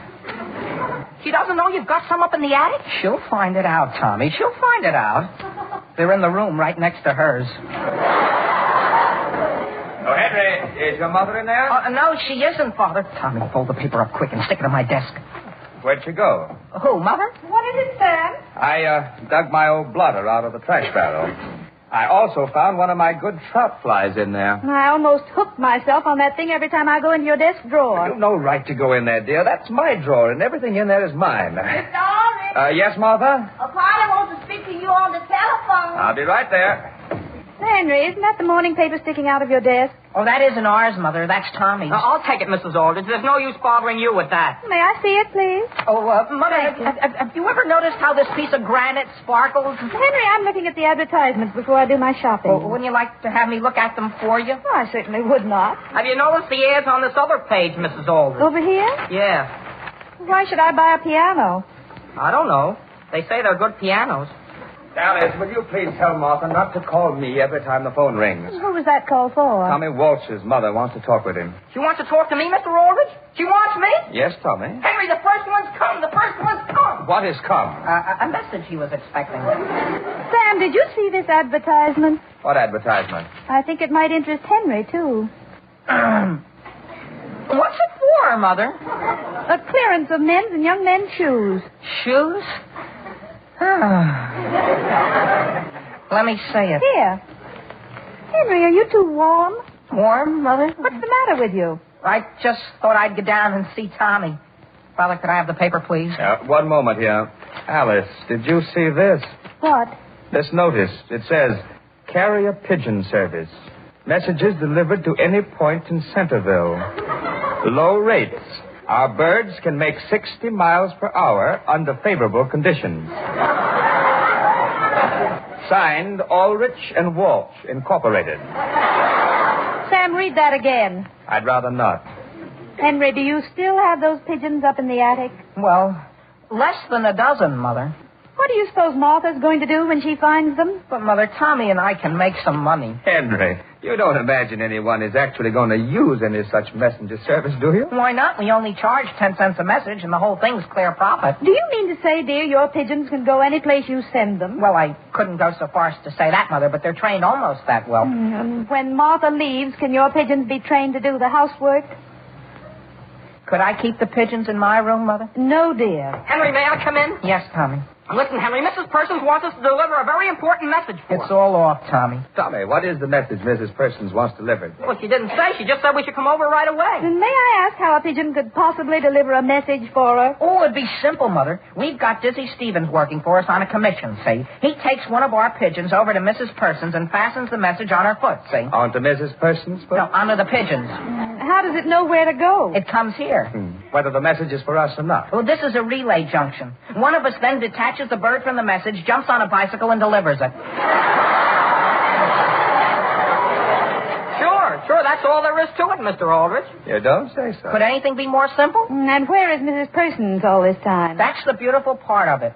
Once the message leaves her hands, she can forget the whole thing. Supposing there's an answer. What's that? Supposing there's an answer. Well, Mr. Aldrich, don't you think that would be an exceptional case? I mean, after all, most people just send a message and that's all there is to it. Sure, that's what I should think. Well, Martha will never stand for our keeping those pigeons. Alice, what does Martha have to do with it? The boys have an idea here. Don't you want me to keep a maid? Well, I don't think she should be spoiled. That's what I think. Now, can't you explain to Martha what Henry wants to do? Well, if I can't understand it, certainly Martha can. Mother, look at it this way. Henry, there's no use arguing. Martha is not going to like pigeons. But, Mother... Henry, let me talk to your mother. Alice, I don't think what Henry wants to do is going to last.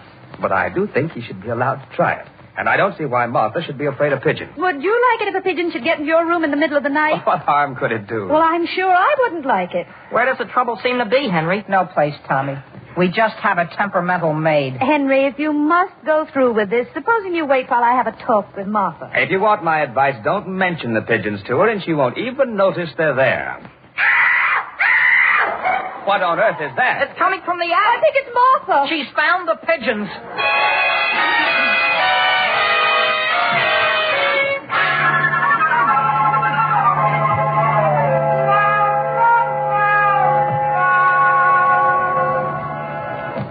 week or so ago, ladies and gentlemen, one of our listeners gave a party. And a few days afterwards, she received a note of thanks from one of the guests. Now, you've all heard people refer to such a note as a bread and butter letter, but this one was a pudding letter, because here's the way it read. Dear Helen, just a line or two to tell you how much Bob and I enjoyed the party. It certainly was a big success, and we all had a grand time. Incidentally, the real hit of the evening was that wonderful pudding you served for dessert. Bob keeps asking me to find out how you made it. So why don't you be a good girl and send me the recipe? Love, Julia. Well, the next day, Helen answered her friend's letter, and if you could have peeked over her shoulder, you'd have read this. Dear Julia, the pudding was called Jell-O Orange Vanilla Whip, and I heard about it on the radio, on the program called The Aldrich Family. Here's the way Harry Von Zell said to make it. Well, first, you take one package each of orange Jell-O and Jell-O vanilla pudding and make them up as you usually do. Then chill the orange Jell-O and whip it as directed on the box. Next, you chill the Jell-O vanilla pudding and add it to the whipped Jell-O, beating constantly until blended. Then mold, and there you have a truly swell dessert. A glorious combination of golden orange Jell-O and smooth, creamy Jell-O vanilla pudding. Easy to make and downright inexpensive. P.S. Now, why not try some yourself, friends, and see how soon it becomes one of your special favorites. For rich, tangy flavor, for rare, distinctive goodness, Jell-O Orange Vanilla Whip is absolutely tops.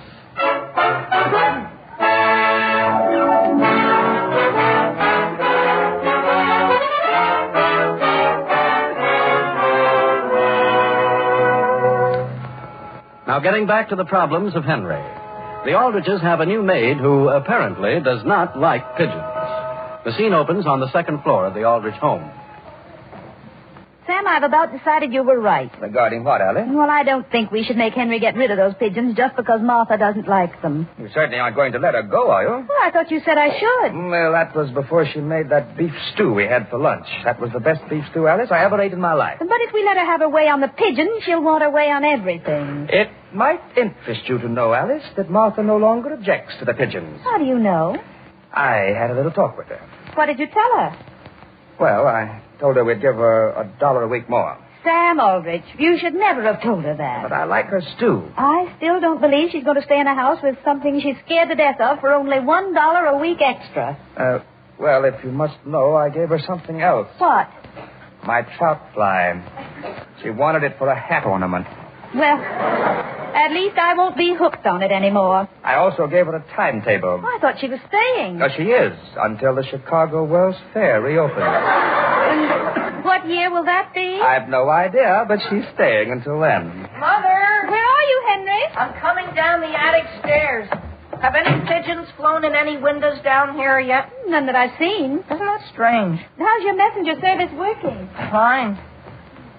I wonder how you can account for a thing like that. You gotta give our bird time, Henry. But baby's the fastest bird we have. Something seemed to have gone wrong, Henry? Oh, nothing, Father. Nothing. Just seems to be a minor delay. The only thing that's wrong is we don't know where our pigeon went. Of course, maybe Dizzy Stevens hasn't even got her over to Mrs. Persons yet. That's what happened. Sure, Dizzy probably took the nickel we paid him and is out blowing it in. Come on back up into the attic. Boys, you haven't forgotten your promise to stay out of Martha's room while you're up there. Oh, we haven't been near her door, Father. Henry, what do you suppose has become of Baby? Gee whiz, there's probably a strong headwind holding her back.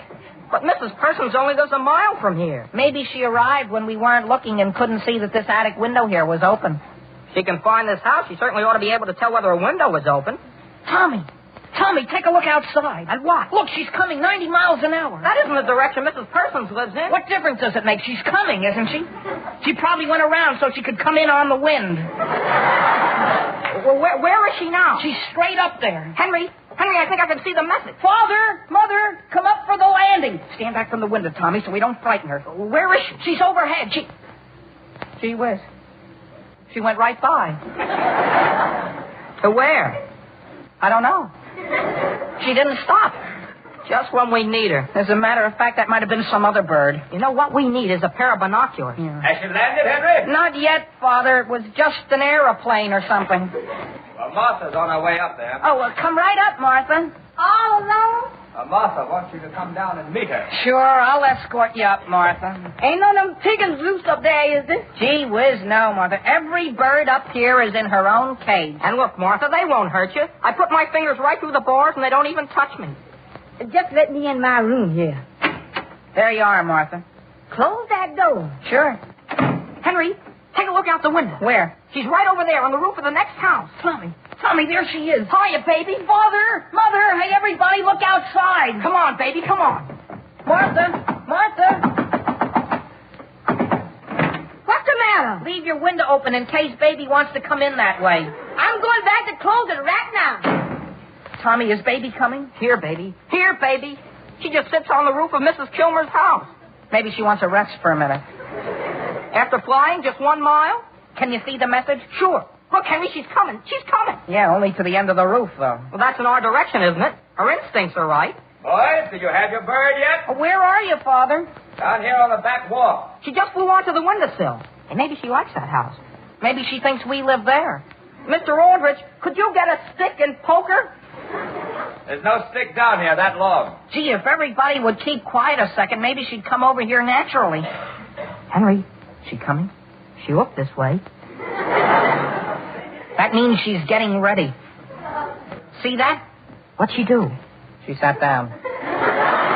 Mr. Aldrich, could you ring the bell next door and ask the people to push her off the windowsill? I happen to know the Kilmers are out. At a time like this? Father, could you go inside and push her off?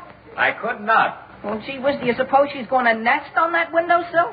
Maybe she's going to lay an egg. Father, do you see that ladder right there by the side of our house? I do, but I'm not going to climb up it.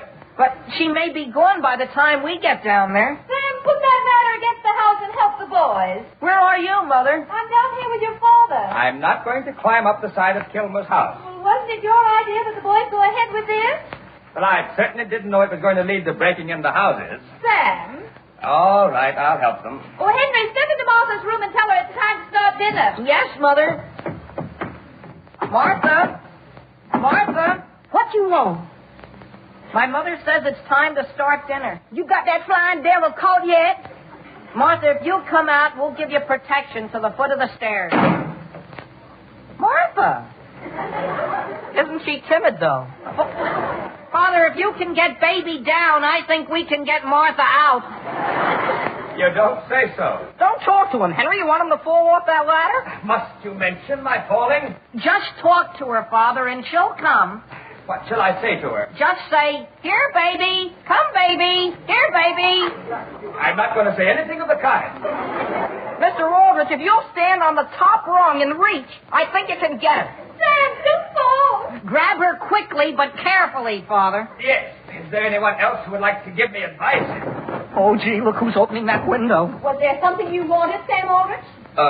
How do you do, Mrs. Kilmer?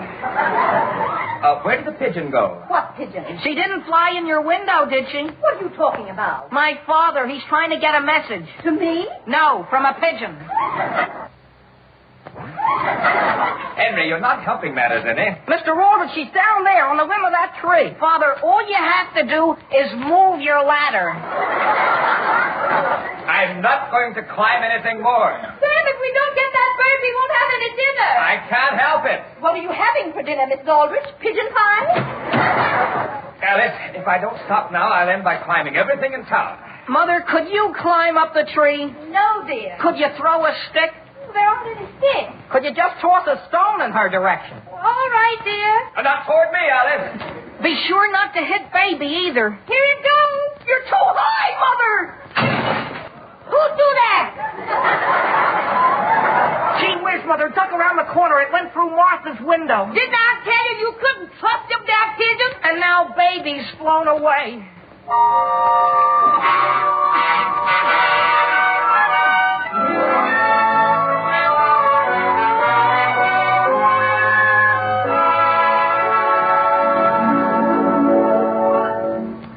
If you ask me, Alice, no maid on earth is worth it. Well, she's just gone up to the attic and she's perfectly happy. Well, she had better be. It cost me $3 to get Henry to go out of business. Mother, you down in the living room? Yes, dear. Where are you? Could you come up to the second floor just a minute?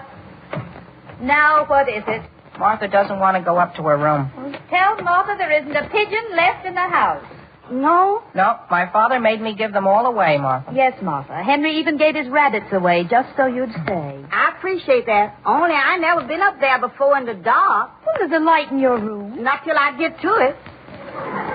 Martha, what if it is dark? As soon as you get to your door, you snap the switch on and there's light. Yeah. And if Henry isn't afraid, certainly you shouldn't be. Henry, would you go up there with me? Who, I? Of course he will. In fact, Martha, if it'll make you any happier, Henry will even sit in the chair just outside your door until you get to sleep. In the dark, Mother? Of course. I thought you weren't afraid. I'm not. I'll open the door to the stairs for you.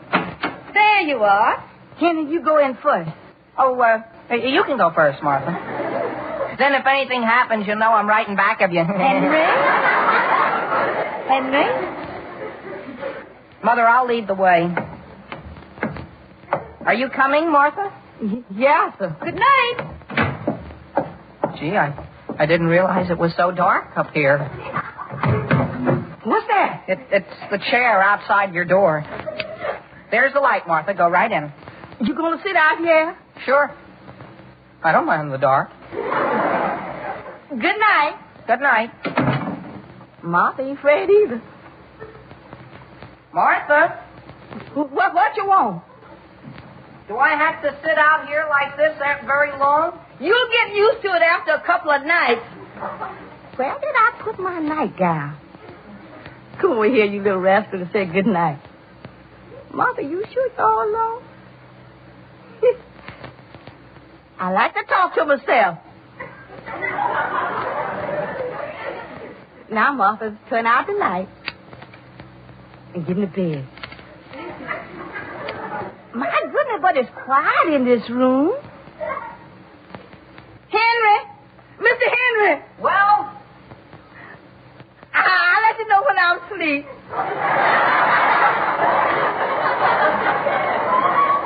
I guess this place ain't so bad after all. Who that? Who that? There ain't nothing, Martha. Just lie right still. If Miss Aldrich didn't give you her word, I swear there's birds in here. There is birds in here. Are you all right, Martha? There's eagles in here. Get away from me. Henry, where are you? I thought I'd go downstairs for something, Martha. Well, come back. Well, just turn on the light. The pigeons, they all come back. What in the world is going on up there? Look, only one came back. One's enough. And it's Baby. It's Baby. Where is she? Sitting right over there on Martha's dresser. She's right on my ticket to the word fair. Mother, you hold Martha while I save Baby. Hey, what's the trouble here? Martha, what is that rabbit doing beside your bed? I hope you don't mind my keeping just one, Miss Aldrich. Frankly, I just took the like the little fella that I kind of took the one to keep one of all of them. Martha. I just got the message, Father. Mrs. Persons wants a man to hurry over and fix her oil burner this afternoon. You don't say so. Martha, what are you getting your suitcase out for? If you don't mind, Miss Aldrich, frankly, I think I'll go. Well, frankly, Martha, we don't mind.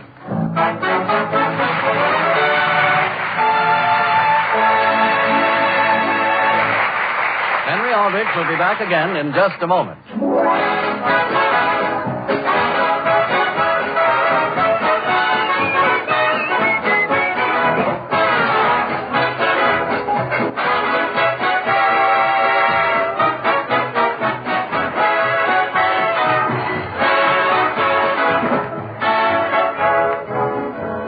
Ladies and gentlemen, here is a full-length description of perfect dessert enjoyment, summed up in only 3 little words. Yes, just 3 words. Jell-O butterscotch pudding. All you have to do is mention these 3 magic words to your grocer, and you'll be all set to enjoy a rich, mellow dessert that tastes just right and offers you a world of hearty, zestful satisfaction. Jell-O butterscotch pudding has a rare, tantalizing flavor, brimful of swell, buttery, brown sugar goodness. And you'll be simply delighted with its creamy smoothness and tempting golden color. So, friends, try this easy, inexpensive recipe for a delicious treat. You can guarantee yourself a real pleasure, a grand adventure in good things to eat, the very first time you meet up with this popular new dessert, Jell-O butterscotch pudding.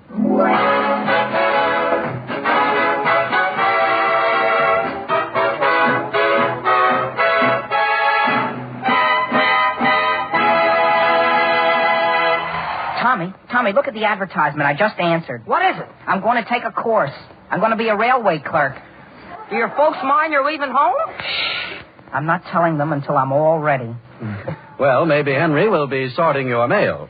The Aldrich Family, starring Ezra Stone, is written by Clifford Goldsmith and will be heard next week at the same time. Original music is composed and conducted by Jack Miller.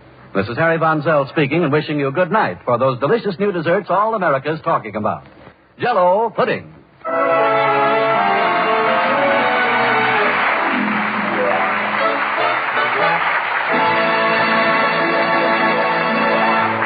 This is the National Broadcasting Company. Oh, my. Henry Aldrich, 86 years ago, February 27th, 1940, on Classic Radio Theater with Wyatt Cox. Visit our webpage at classicradio.stream to support the podcast. Up next, X-1, Real Gone, Man.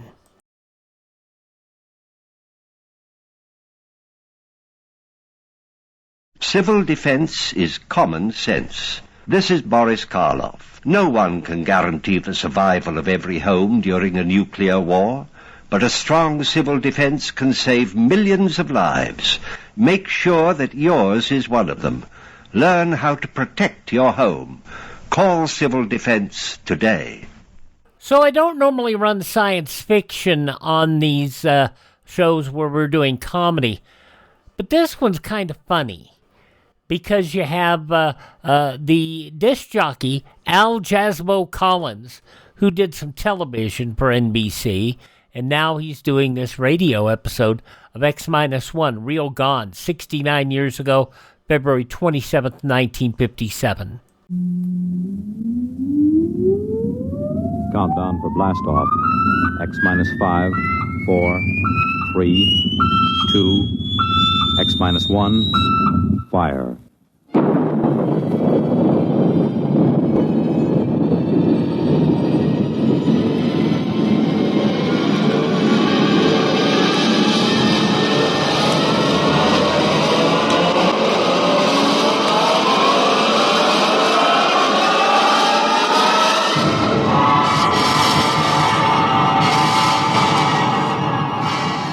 From the far horizons of the unknown come tales of new dimensions in time and space.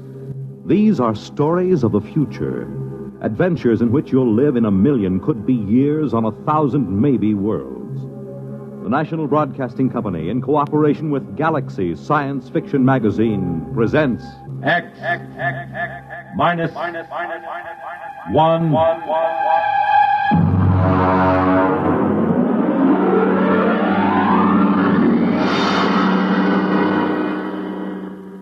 Tonight, Real Gone, starring Al Jazzbo Collins. Playing, of all things, Al Jazzbo Collins.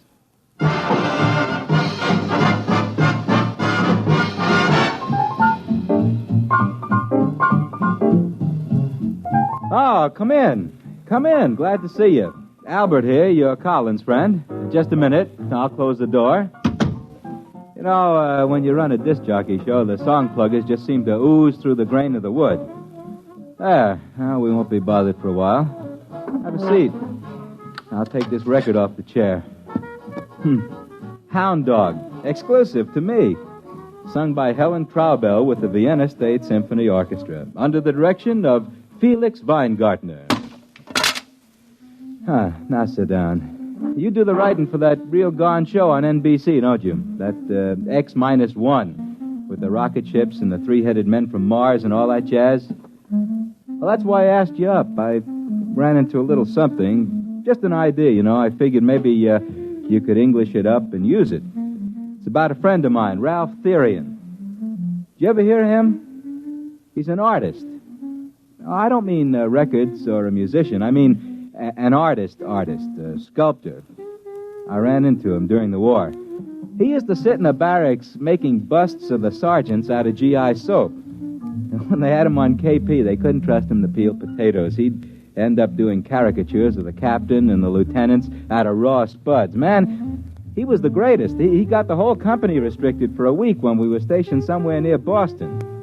It snowed, and he made a life-size statue out of snow and ice depicting the captain sitting in a howdah on the back of an elephant. The captain didn't mind so much, but the elephant happened to look like the regimental colonel, and he took a dim view of the entire affair. Ralph studied in France somewheres under the GI Bill of Rights, and I used to run into him once in a while on 57th Street. He's looking kind of hungry and desperate. Then one day, a couple of green weeks ago, I ran into him on Madison Avenue, and, man, he looked like he belonged. He had one of them Tyrolean chapeaux with the shaving brush stuck on one side, an important German loading coat, and he was carrying a snakeskin dispatch case. Al! Albert! Well, hello, Ralph, my friend. Well, you're looking great, Al. Hey, I like that beard. Thanks. Kind of gives your face the Mount Rushmore quality. It's generally admired, my friend, but what brings you over here on this street of dreams? I was under the impression an artist was immediately downgraded 3 degrees of integrity when he set foot on Madison Avenue. I was just up seeing a client. A client? You've given up the sculpting kick. Oh, no, I'm just working in a new medium. Well, you look real prosperous. How do you like the shoes? Oh, very dapper. Very dapper. I don't believe I've ever seen lizard skin huaraches before. Had them imported. Made underwater by natives of Ecuador. Yeah. Takes about 3 hours to have them made. So they use about 12 natives per pair. Ralph, my friend, you give the general impression that you are loaded with loot. I am. There's money in art. Money. You've just got to get something new. Here, wait a minute. Let me open my case. Here, Al. Take a look at this. What is that, an ice cube? Look inside. Now, man, that's real entrancing. What is it? That is a detailed copy of Rodin's The Kiss. Pretty sexy. How do you do it? Well, you see, I carve it from underneath the plastic block. Oh, it looks sort of solid to me. How do you get in? Well, look at the bottom. You see that little hole? I worked through there with my engraving instruments. Of course, this is just a sample. I've been doing originals mostly. What are the little cubes good for? Paperweights, I guess, huh? This is art, Albert, art. Do you know how much I get for one of these? Beats me. $5,000. Oh, that's a pretty stiff price for a paperweight. Well, you just don't understand, Al. This is the hottest thing since Picasso. I just sold 2 original compositions to Morgenstern. You know, the dealer from Philadelphia? For $25,000. 25? Wow. Boy, I should have paid attention when Mama bought me that clay when I was a little boy. Well, it's about time the creative artist got a little bit of recognition. Recognition's not the point, man. At 25 G's, I wouldn't care if people walked past me in high noon. That's because you're not an artist. The money's secondary. Money is never secondary. Money is the primariest thing there is. Al, would you be interested in a fine original composition? Well, I'll make a special price for you, Albert. $4,000. No, Ralph, my friend. I keep my papers from blowing off my desk with my right foot and my left piled one on top of the other, and I find that quite adequate to the needs and aspirations. Al, the trouble with you is you've got no soul. The trouble with me is I have not got $4,000.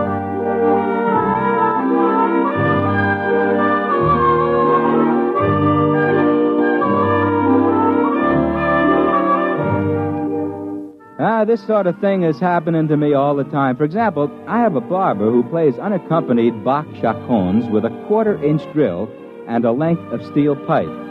I figured Ralph Therian was stringing me until I ran into Vladimir Osepsky. Now, Vladi is one of these men who leads a double life. He composes concerti and avant-garde operas under his Square moniker, but he's better known in the Brill Building as Larry Oss. He got in on the ground floor of this rock and roll affair, and he took an already substantial fortune and ran it up to a fantastic munificence. Larry has money he hasn't even folded yet, and he collects art. I was up at his house one night discussing such things as Tin Roof Blues and Wozzeck by Albin Berg, and Larry got around to showing me his collection. Now, this is Picasso. Larry, that's what I call cool brushwork, my man. Cool. I homed it next to the Tintoretto for contrast. Well, this stuff runs into a pile of loot. Well, I figure since I've launched rock and roll on an unsuspecting public, the least I can do is collect old masters and leave them to the nation when I die. It figures. I mean, that figures. Here's my latest. Look, isn't it beautiful? You mean this hunk of plastic? Well, yes. Look into it. That design, that composition, the delicacy of that line. Well, this is the most exciting discovery in art since the invention of red paint. Larry, was this piece of Jim Crackery executed by one Ralph Therian? That's right. You know him? Mm-hmm. Remarkable talent. Remarkable. A genius. And how much did this stroke of genius cost you? If you don't mind my mentioning a crude thing like money? Not at all. Not at all. It was a steal. I got it from Morgenstern. Oh, I outfoxed him. I got it from him for only $30,000. Yeah, you outfoxed him, all right. Tell me something, Larry. What makes this worth $30,000? Albert, what makes a Stradivarius worth $30,000 and a fiddle played on the street by a beggar? $3, huh? You mean his stuff is that good? It's art, Albert. This is art. This is genius. To work with such delicacy and such control and such genius in so small a space. You see, that's it. This plastic block is how long? About 2 inches? And yet within this 2 inches is the majesty, the feeling of a sculpture 20, 30 feet high. This is an art which has not been known in the world since the painters of miniatures in the late Renaissance. Boy, then it's for real. For real. This is the gem of my collection. The Picasso, the Renoir, the Cézanne will, in time, fade into insignificance. This is a new art form. Brilliant. Brilliant. And now let me play a new record we're putting out. It's called I Love You, Baby, 'Cause Your Lower Lip Drags on the Ground. A real cool you-bangy beat.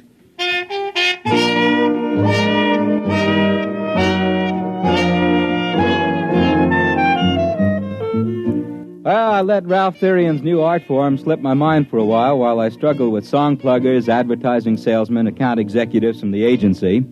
And I met him again a few weeks ago at a small cultural establishment on the corner where I work. You might call it sort of branch public library with a brass rail. Hey, what's the idea of putting this lemon peel in? If I wanted a fruit salad, I'd ask for it. How do you do, Ralph, my friend? Oh, hello, Al. You look like you're thriving, my man. Well, as a matter of fact, I just signed a contract with Morgenstern to deliver $100,000 worth of my original compositions. I'm celebrating. In here? Man, this place is only fit for sweating out the downhill phase on a manic-depressive psychosis. Oh, I'm just starting here. I intend to work my way up. Albert, be my guest.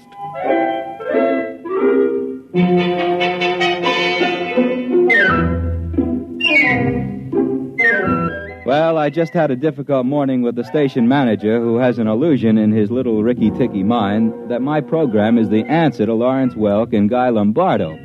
He'd been trying to convince me to program 2 solid hours of Wayne King, relieved by vocals by Frank Crummett and Julia Sanderson. I had resisted, and I was in the mood for eating the lotus and forgetting. Several hours later, Ralph was feeling very confidential. Albert, my friend, I like you. Why don't you shave? Ralph, love me, love my beard. I will try. Albert, you have the look of an Abraham Lincoln gone hog wild among the cream puffs. Ralph, you have an artist's soul. Albert, I trust you, I trust you, I trust you. I am touched. And so, Albert, I'm going to take you to my studio. My secret studio. And I will reciprocate, my friend. Tomorrow, when I am doing my disc show, you may come to my secret studio. With the esteem that my program is held in today, tomorrow I'll be doing my broadcast from a small hole with a round iron top and plenty of running water below. What time is it? It's something. I'm late. Hurry.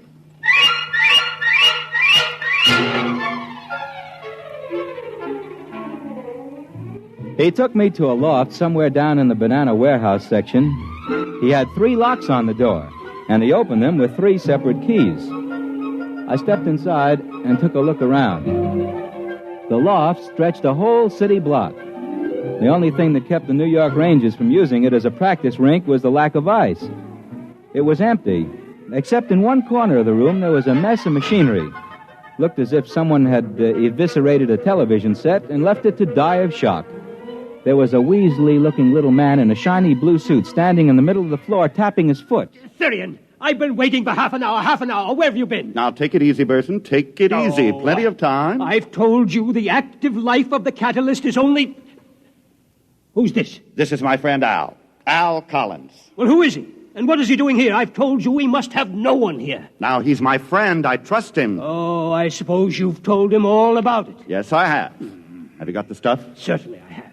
3 ampules. But it won't last. You've got to hurry.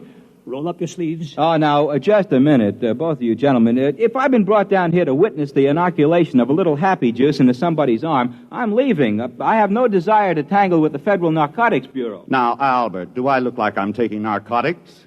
I wouldn't swear to it. You don't understand. In those little glass bottles is a secret of $100,000. And I'm going to show you how I do it. First, we take a plastic cube out of my pocket. So.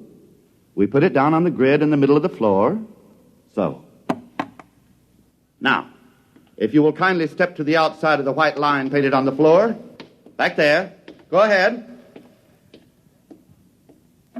Now, Mr. Burson, we'll turn on the machinery. Now, I take this vial of catalyst, thus, and pour it over the plastic block. So. Now, we wait.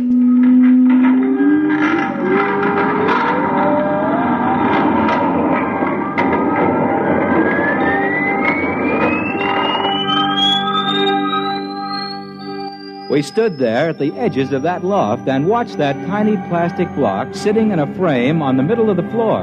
And then suddenly it began to grow. In about 20 minutes, that cute little plastic block stood about 20 feet on its side. It almost touched the skylight, and there was about a foot of clearance on each wall. See, the long organic chain of molecules in the plastic is infinitely expandable under the right conditions. Is that a fact? By applying the right voltages in series, we can expand the cube to about this size. But there's an outside limit due to the cohesive charge on the molecules. Oh, naturally. Naturally, of course. Those molecules do stick together. Well, it's the catalyst that does it. And I make that. I make the catalyst. Do you hear that, Therian? I make it. Now, calm down, Burson. Without me, you just have a great big blob of plastic. I'm the one who turns it into money. You see, Albert, a cube this big is as soft as putty inside. Now, I take my pneumatic drill and I make a hole in the bottom. And then my tools, and I start to carve my pretty sculptures inside. Therian, I'm warning you. I won't take this kind of treatment for long. Now, calm down, Burson. You're getting your 10% cut. 10%? 10%? Why, before I brought you this process, the only artwork you could get people to look at was mustaches on subway advertisements. Burson, that is the typical wailing of the non-creative technician. Envy, pure envy for genius. Now, look out. I'm going under there and start work. I want 50%, Therian. 50%. That's only fair, isn't it? I put it to you, Mr. Collins. Just keep me out of it, gentlemen. Leave me out of it. I'm warning you, Therian. I'm warning you. Just get out of my way, grease monkey. Let an artist work.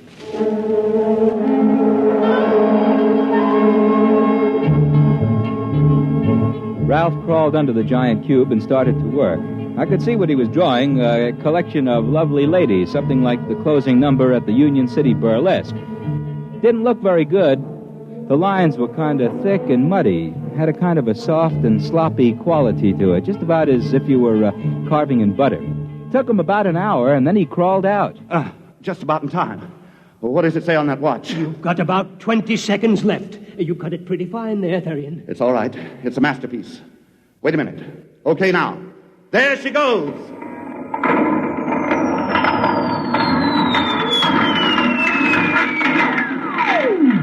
Well, now, what happened was that plastic cube that was blown up to about 20 feet on the side suddenly popped like a balloon with a cigarette stuck in it. And what ended up was that tiny little 2-inch cube sitting in the middle of the floor. Ralph picked it up and brought it over. Look at it. Beautiful. Beautiful. The work of genius. The work of science. Makes a real nice paperweight. Albert, my friend, what you have just seen was the creation of a $20,000 masterpiece. Take a good look. I did take a good look. The whole design was there. But what had looked to me like kind of a muddy, buttery picture when it was 20 feet high was now sharp and beautiful and clear as a snowflake. I went back to the studio and demonstrated my independence by scheduling 2 solid hours of Dizzy Gillespie. The next day, I got a telephone call just before I went on the air. It was Ralph asking me to come over to the studio. Said it was important. So, after the show, I shook the last song plugger out of my lapels and headed down to Ralph Therian's loft. I found that fellow Burson walking up and down at the edge of the room, looking at his stopwatch nervously. They had another plastic cube blown up in the middle of the room, and Ralph was inside the cube working. They were having quite an argument. I know you got paid off today, Therian, $100,000. I know you got it, and I want my share, 50%. Don't bother me, I'm working. Hi, Ralph. Oh, hi there, Albert. Just a minute. Wait till I crawl out. I warned you. You can't say I didn't warn you. There'll be no more of the catalyst, no more. Listen to him, Al. That's why I asked you over. I wanted a witness, and you're the only one who knew all about it already. Oh, now look, gentlemen, I told you not to get me involved in this. Now listen, this little worm, this test tube termite, had the gall to threaten not to bring any more of that catalyst. But I warned you. I want my share of that 100,000. If you'll excuse me, I'll get back into that masterpiece. That catalyst is only good for 2.7 hours. Hand me the drill, will you, Burson? Here it is. What I warned you. Boy, this plastic is tough today. All right. A lower grade. I warned him. He must have the money here somewhere. Yes, it must be somewhere. Bills. Your check stubs. What are you doing over there, Burson? Looking. Just looking. Well, if you're looking for that $100,000, you can stop. I've got it right here in my pocket. Now, don't bother me while I finish work. What? Therian, come out of there. Come out. I've got to finish just a little more. Come out, you don't understand. Come out. Get out of my way, Mr. Collins. With pleasure. Therian, hand me that money. Quick. Get out of my way, Burson. I'm working. But listen, you don't understand. The catalyst. Let go of me. The catalyst. I made it up half strength. Give me that money, quick, the money.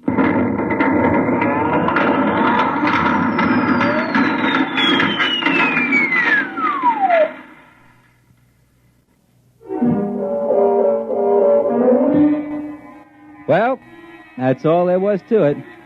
I figured out that little fella from the plastic company figured he'd get himself a new sculptor when he made up that catalyst half strength. The two of them were in there when the roof fell in. The roof and the walls.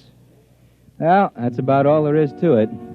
Figured you might be able to use the story. I wrote a few notes on it. They're here somewhere, under the paperweight.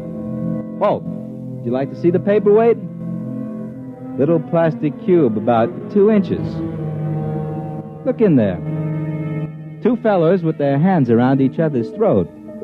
Looks realistic, don't it? As if they were squeezing. Of course, this one's an improvement on the work Ralph Therian did. This one's in full color.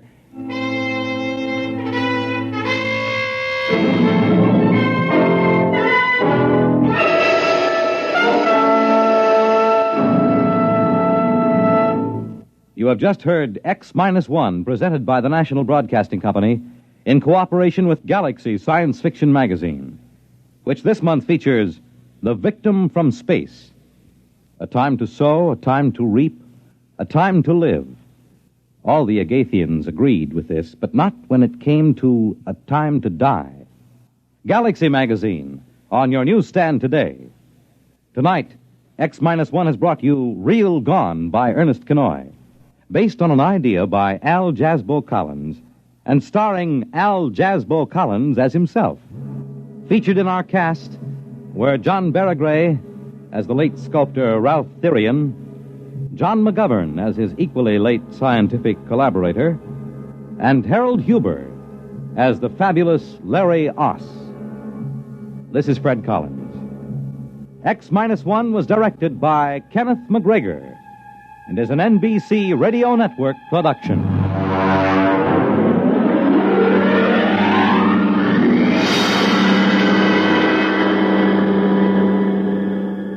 "69 years ago, February 27th, 1957, X-1 on Classic Radio Theater with Wyatt Cox.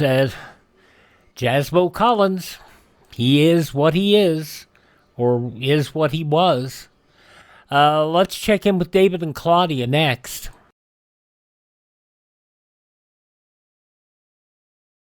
This is Groucho Marx. A few days ago, I was talking with the Director of Civil Defense, and he told me some things that I feel everyone should know. That's why I'm speaking to you now. Did you know, for example, that your chances of surviving an atom bomb attack are excellent? It's true, but there's a big if. You must do everything possible now to help yourself and your family. Nobody else will help you. Listen, because this is important. Keep a complete first aid kit handy. Keep a closed container of drinking water in your refrigerator, enough for 3 days. Be sure you have a good fire extinguisher. Take a look around your house right now and pick out the safest spot, away from windows and doors. Make sure that every member of your family understands he is to rush to that safe spot when there's danger. I'm convinced that these precautions are necessary right now, and I hope I can convince you. They're important to your family, yourself, and your community. Let's wrap up this week of Classic Radio Theater with Wyatt Cox with an episode of Claudia. This goes back 78 years, February 27th, 1948. Your Coca-Cola bottler presents Claudia.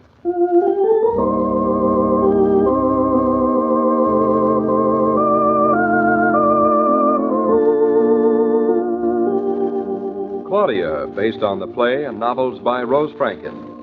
Brought to you, transcribed, Monday through Friday, by your friendly neighbor who bottles Coca-Cola. Relax, and while you're listening, refresh yourself. Have a Coke.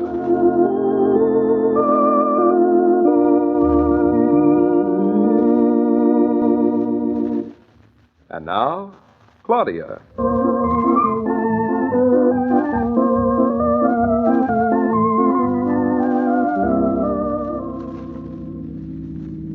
You know, this is the first time it hasn't seemed the same coming up. It seems different to you? Because this time the house is ours, really ours. I'd like to point out that yesterday we owned the house.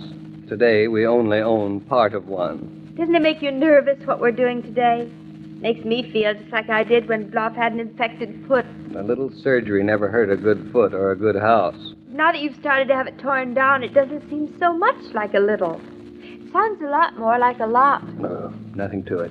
Nothing that costs $2,365.18 is nothing. Actually, that's a very low estimate. If we can keep it down to that price, we won't have to mortgage the house. Is that good? Very. That makes me feel a lot better. That's just how I want you to feel. Better. There's only one thing I don't understand, David. What's that? If Mr. Paradiso is so sure that he knows how much everything's going to cost, why do you call it an estimate? Because he isn't held to it. He isn't. But that isn't fair. It wouldn't be fair, really, to do it any other way. But, David, do you mean we don't know how much these repairs are going to cost us? That's right. If all Mr. Paradiso has to do is what we've decided to do under the estimate is about all we'll have to pay. Well, that settles that. We're not going to do another thing. What a girl. Still looking for bargains. When I buy something, I ask for the price before I ask them to send it. Well, you can't quite do that with an old house. It's like cutting open a sick man. You're never sure what you're going to find when you look inside. What do you think you're going to find inside? An old safety pin? We really can't be sure what we're going to find. That's what makes it so interesting. Interesting? I never knew you were so cold-blooded. It's more than likely that some of the timbers are rotting. Rotting? And we're never exactly sure just how the construction was originally designed. Well, how could it be built wrong? It's lasted almost 200 years. I didn't say it would be wrong. I meant that if the construction is of a certain type, the job is going to cost a lot more than if it's of another type. Well, that's awful. Isn't there anything we can do? Do about what? To have it be like the estimate, no matter what. My, but you are stingy. But you said you didn't want a mortgage. Darling, we're trying to adapt this house so we can use it. I think it was wonderful the way it was. We don't want the new part to seem just like an afterthought. It's got to be done in the same spirit. As Professor Higginbotham used to say, in the modernizing of an ancient edifice, the new portions must be joined in spirit and structure. Professor Higginbotham was just an old butcher, I bet. I think we were meant to cut the house open in the first place. But you wanted to. I know, but I didn't think... Oh, poor old house. David, we've gotten to know it so well. I think it can feel...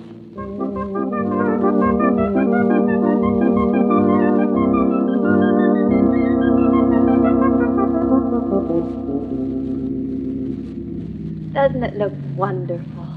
You can't see the work from here. It's all on the other side. Oh, David, it is a beautiful house. It has real dignity.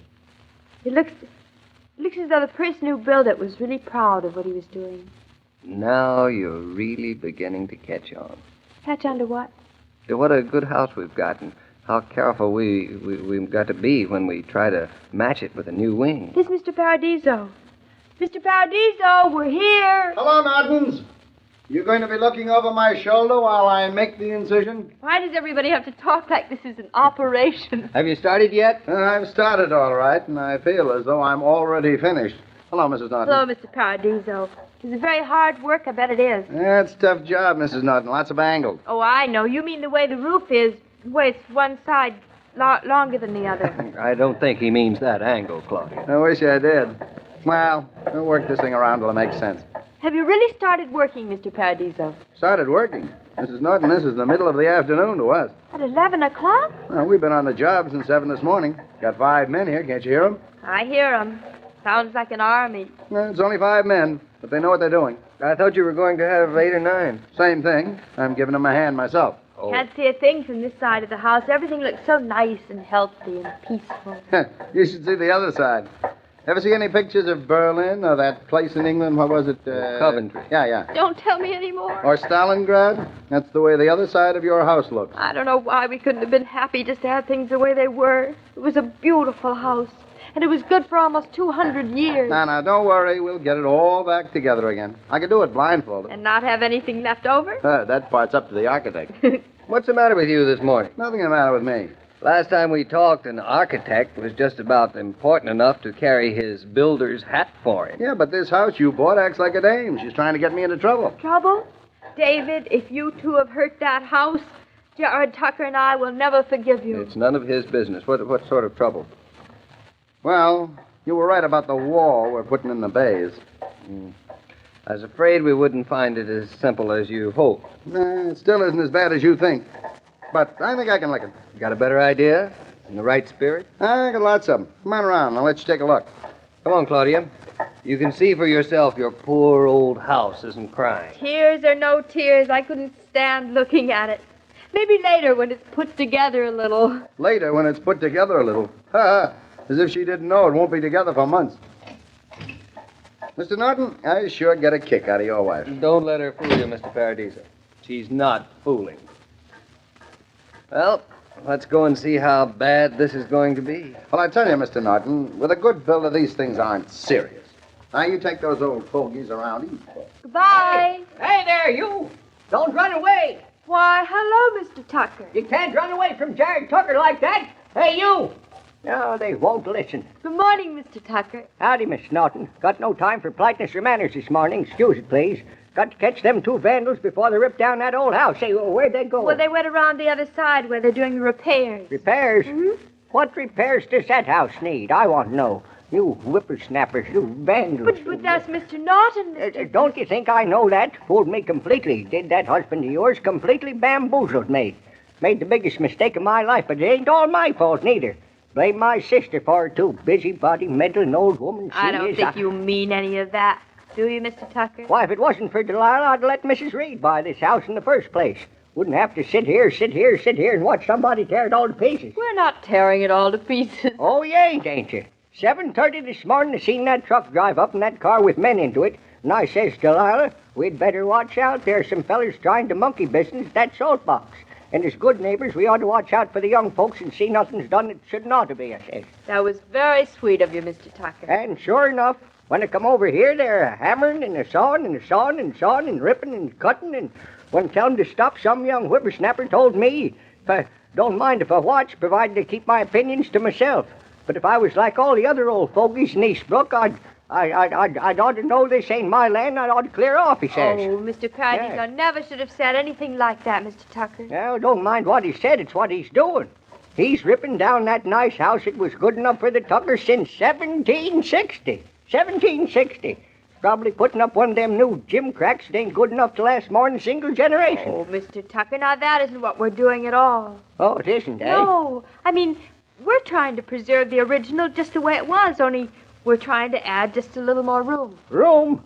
There's plenty of room for the two of you But there's there. going to be more than two of us. You see, we're going to have a baby. Yeah. What? What do you know? And besides, you're really being so careful in what you do to that house? We're not going to do anything that might touch the spirit of the house, Mr. Tucker. We're going to take the same pride in doing our work that the man who built it took when he did it. Are you doing a lot? No, we're just building a little extension. An extension? Well, ain't that a lot? Well, there are other extensions on it, aren't there? Well, that over there be the kitchen. That was an extension my great-aunt's father-in-law built that for my great-great-grandfather in 1846. You see? And you never even noticed it. A little surgery never hurt a good house. What's that? That's what my husband said. He said, a little surgery never hurt a good house. He means you've got to be just as careful as a surgeon is when you do something to a house like this. Well, I guess there's something to that. You've got to be very patient and find just the way to do it that's like the house was before. Well, how'd you do that? Can't do it till you cut the house open and see.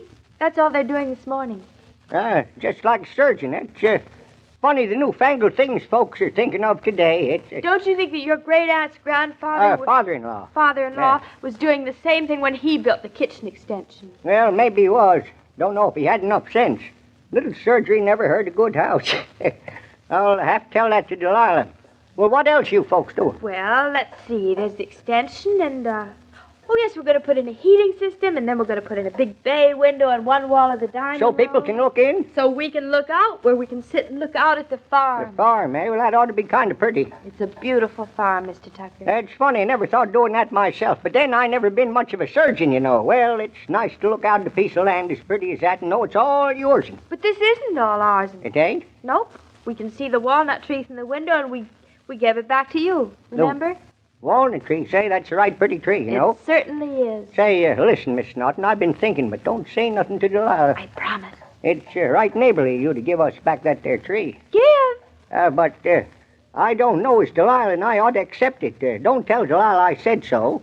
But you better take that tree back, you know. Mr. Tucker, that's the nicest thing anybody ever did. No, it ain't nice at all. It's practical. You know, walnuts are fine against the bronchitis and warts, and you can't tell when to come in handy for a couple of good house surgeons. Well, I better be gone. Tell Mr. Norton hello, will I you? will, Mr. Tucker. I certainly will. You will what? I will tell you, David. Hey, what's the matter? You look awfully blue. Blue. Nothing so colorful. I'm just a little depressed. What's the matter? I'm afraid you're right. We should have looked for the price tag. It's going to cost just about twice what we'd hoped to do the job. That means a mortgage skimping. We might not even have all the money we need. David, get your mortgage and please be happy. We didn't have to look for the price tag. You were right. Is that really the way you feel? You want to fight it out, too? Of course, David. But there's nothing to fight about. We've just got the most wonderful bargain. Bargain? Where? Darling, it may have cost us a mortgage and an extension and skimping, but Mr. Tucker just came by and he gave us back the walnut tree. Darling, it's ours and for nothing. As a gift.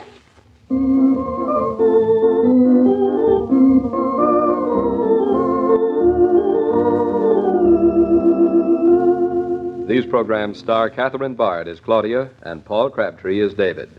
And the entire production is supervised and directed by William Brown Maloney.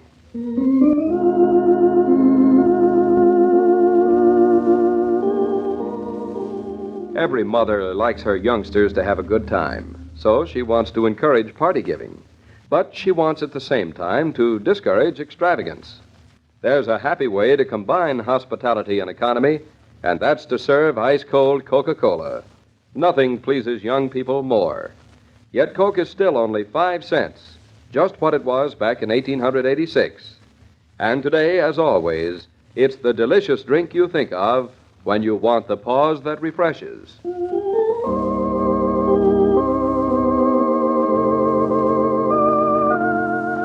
Every day, Monday through Friday, Claudia comes to you, transcribed, with the best wishes of your friendly neighbor who bottles Coca-Cola. So listen again Monday at the same time. And now this is Joe King saying au revoir. And remember, whoever you are, whatever you do, wherever you may be, when you think of refreshment, think of Coca-Cola. For For ice-cold Coca-Cola makes any pause the pause that refreshes.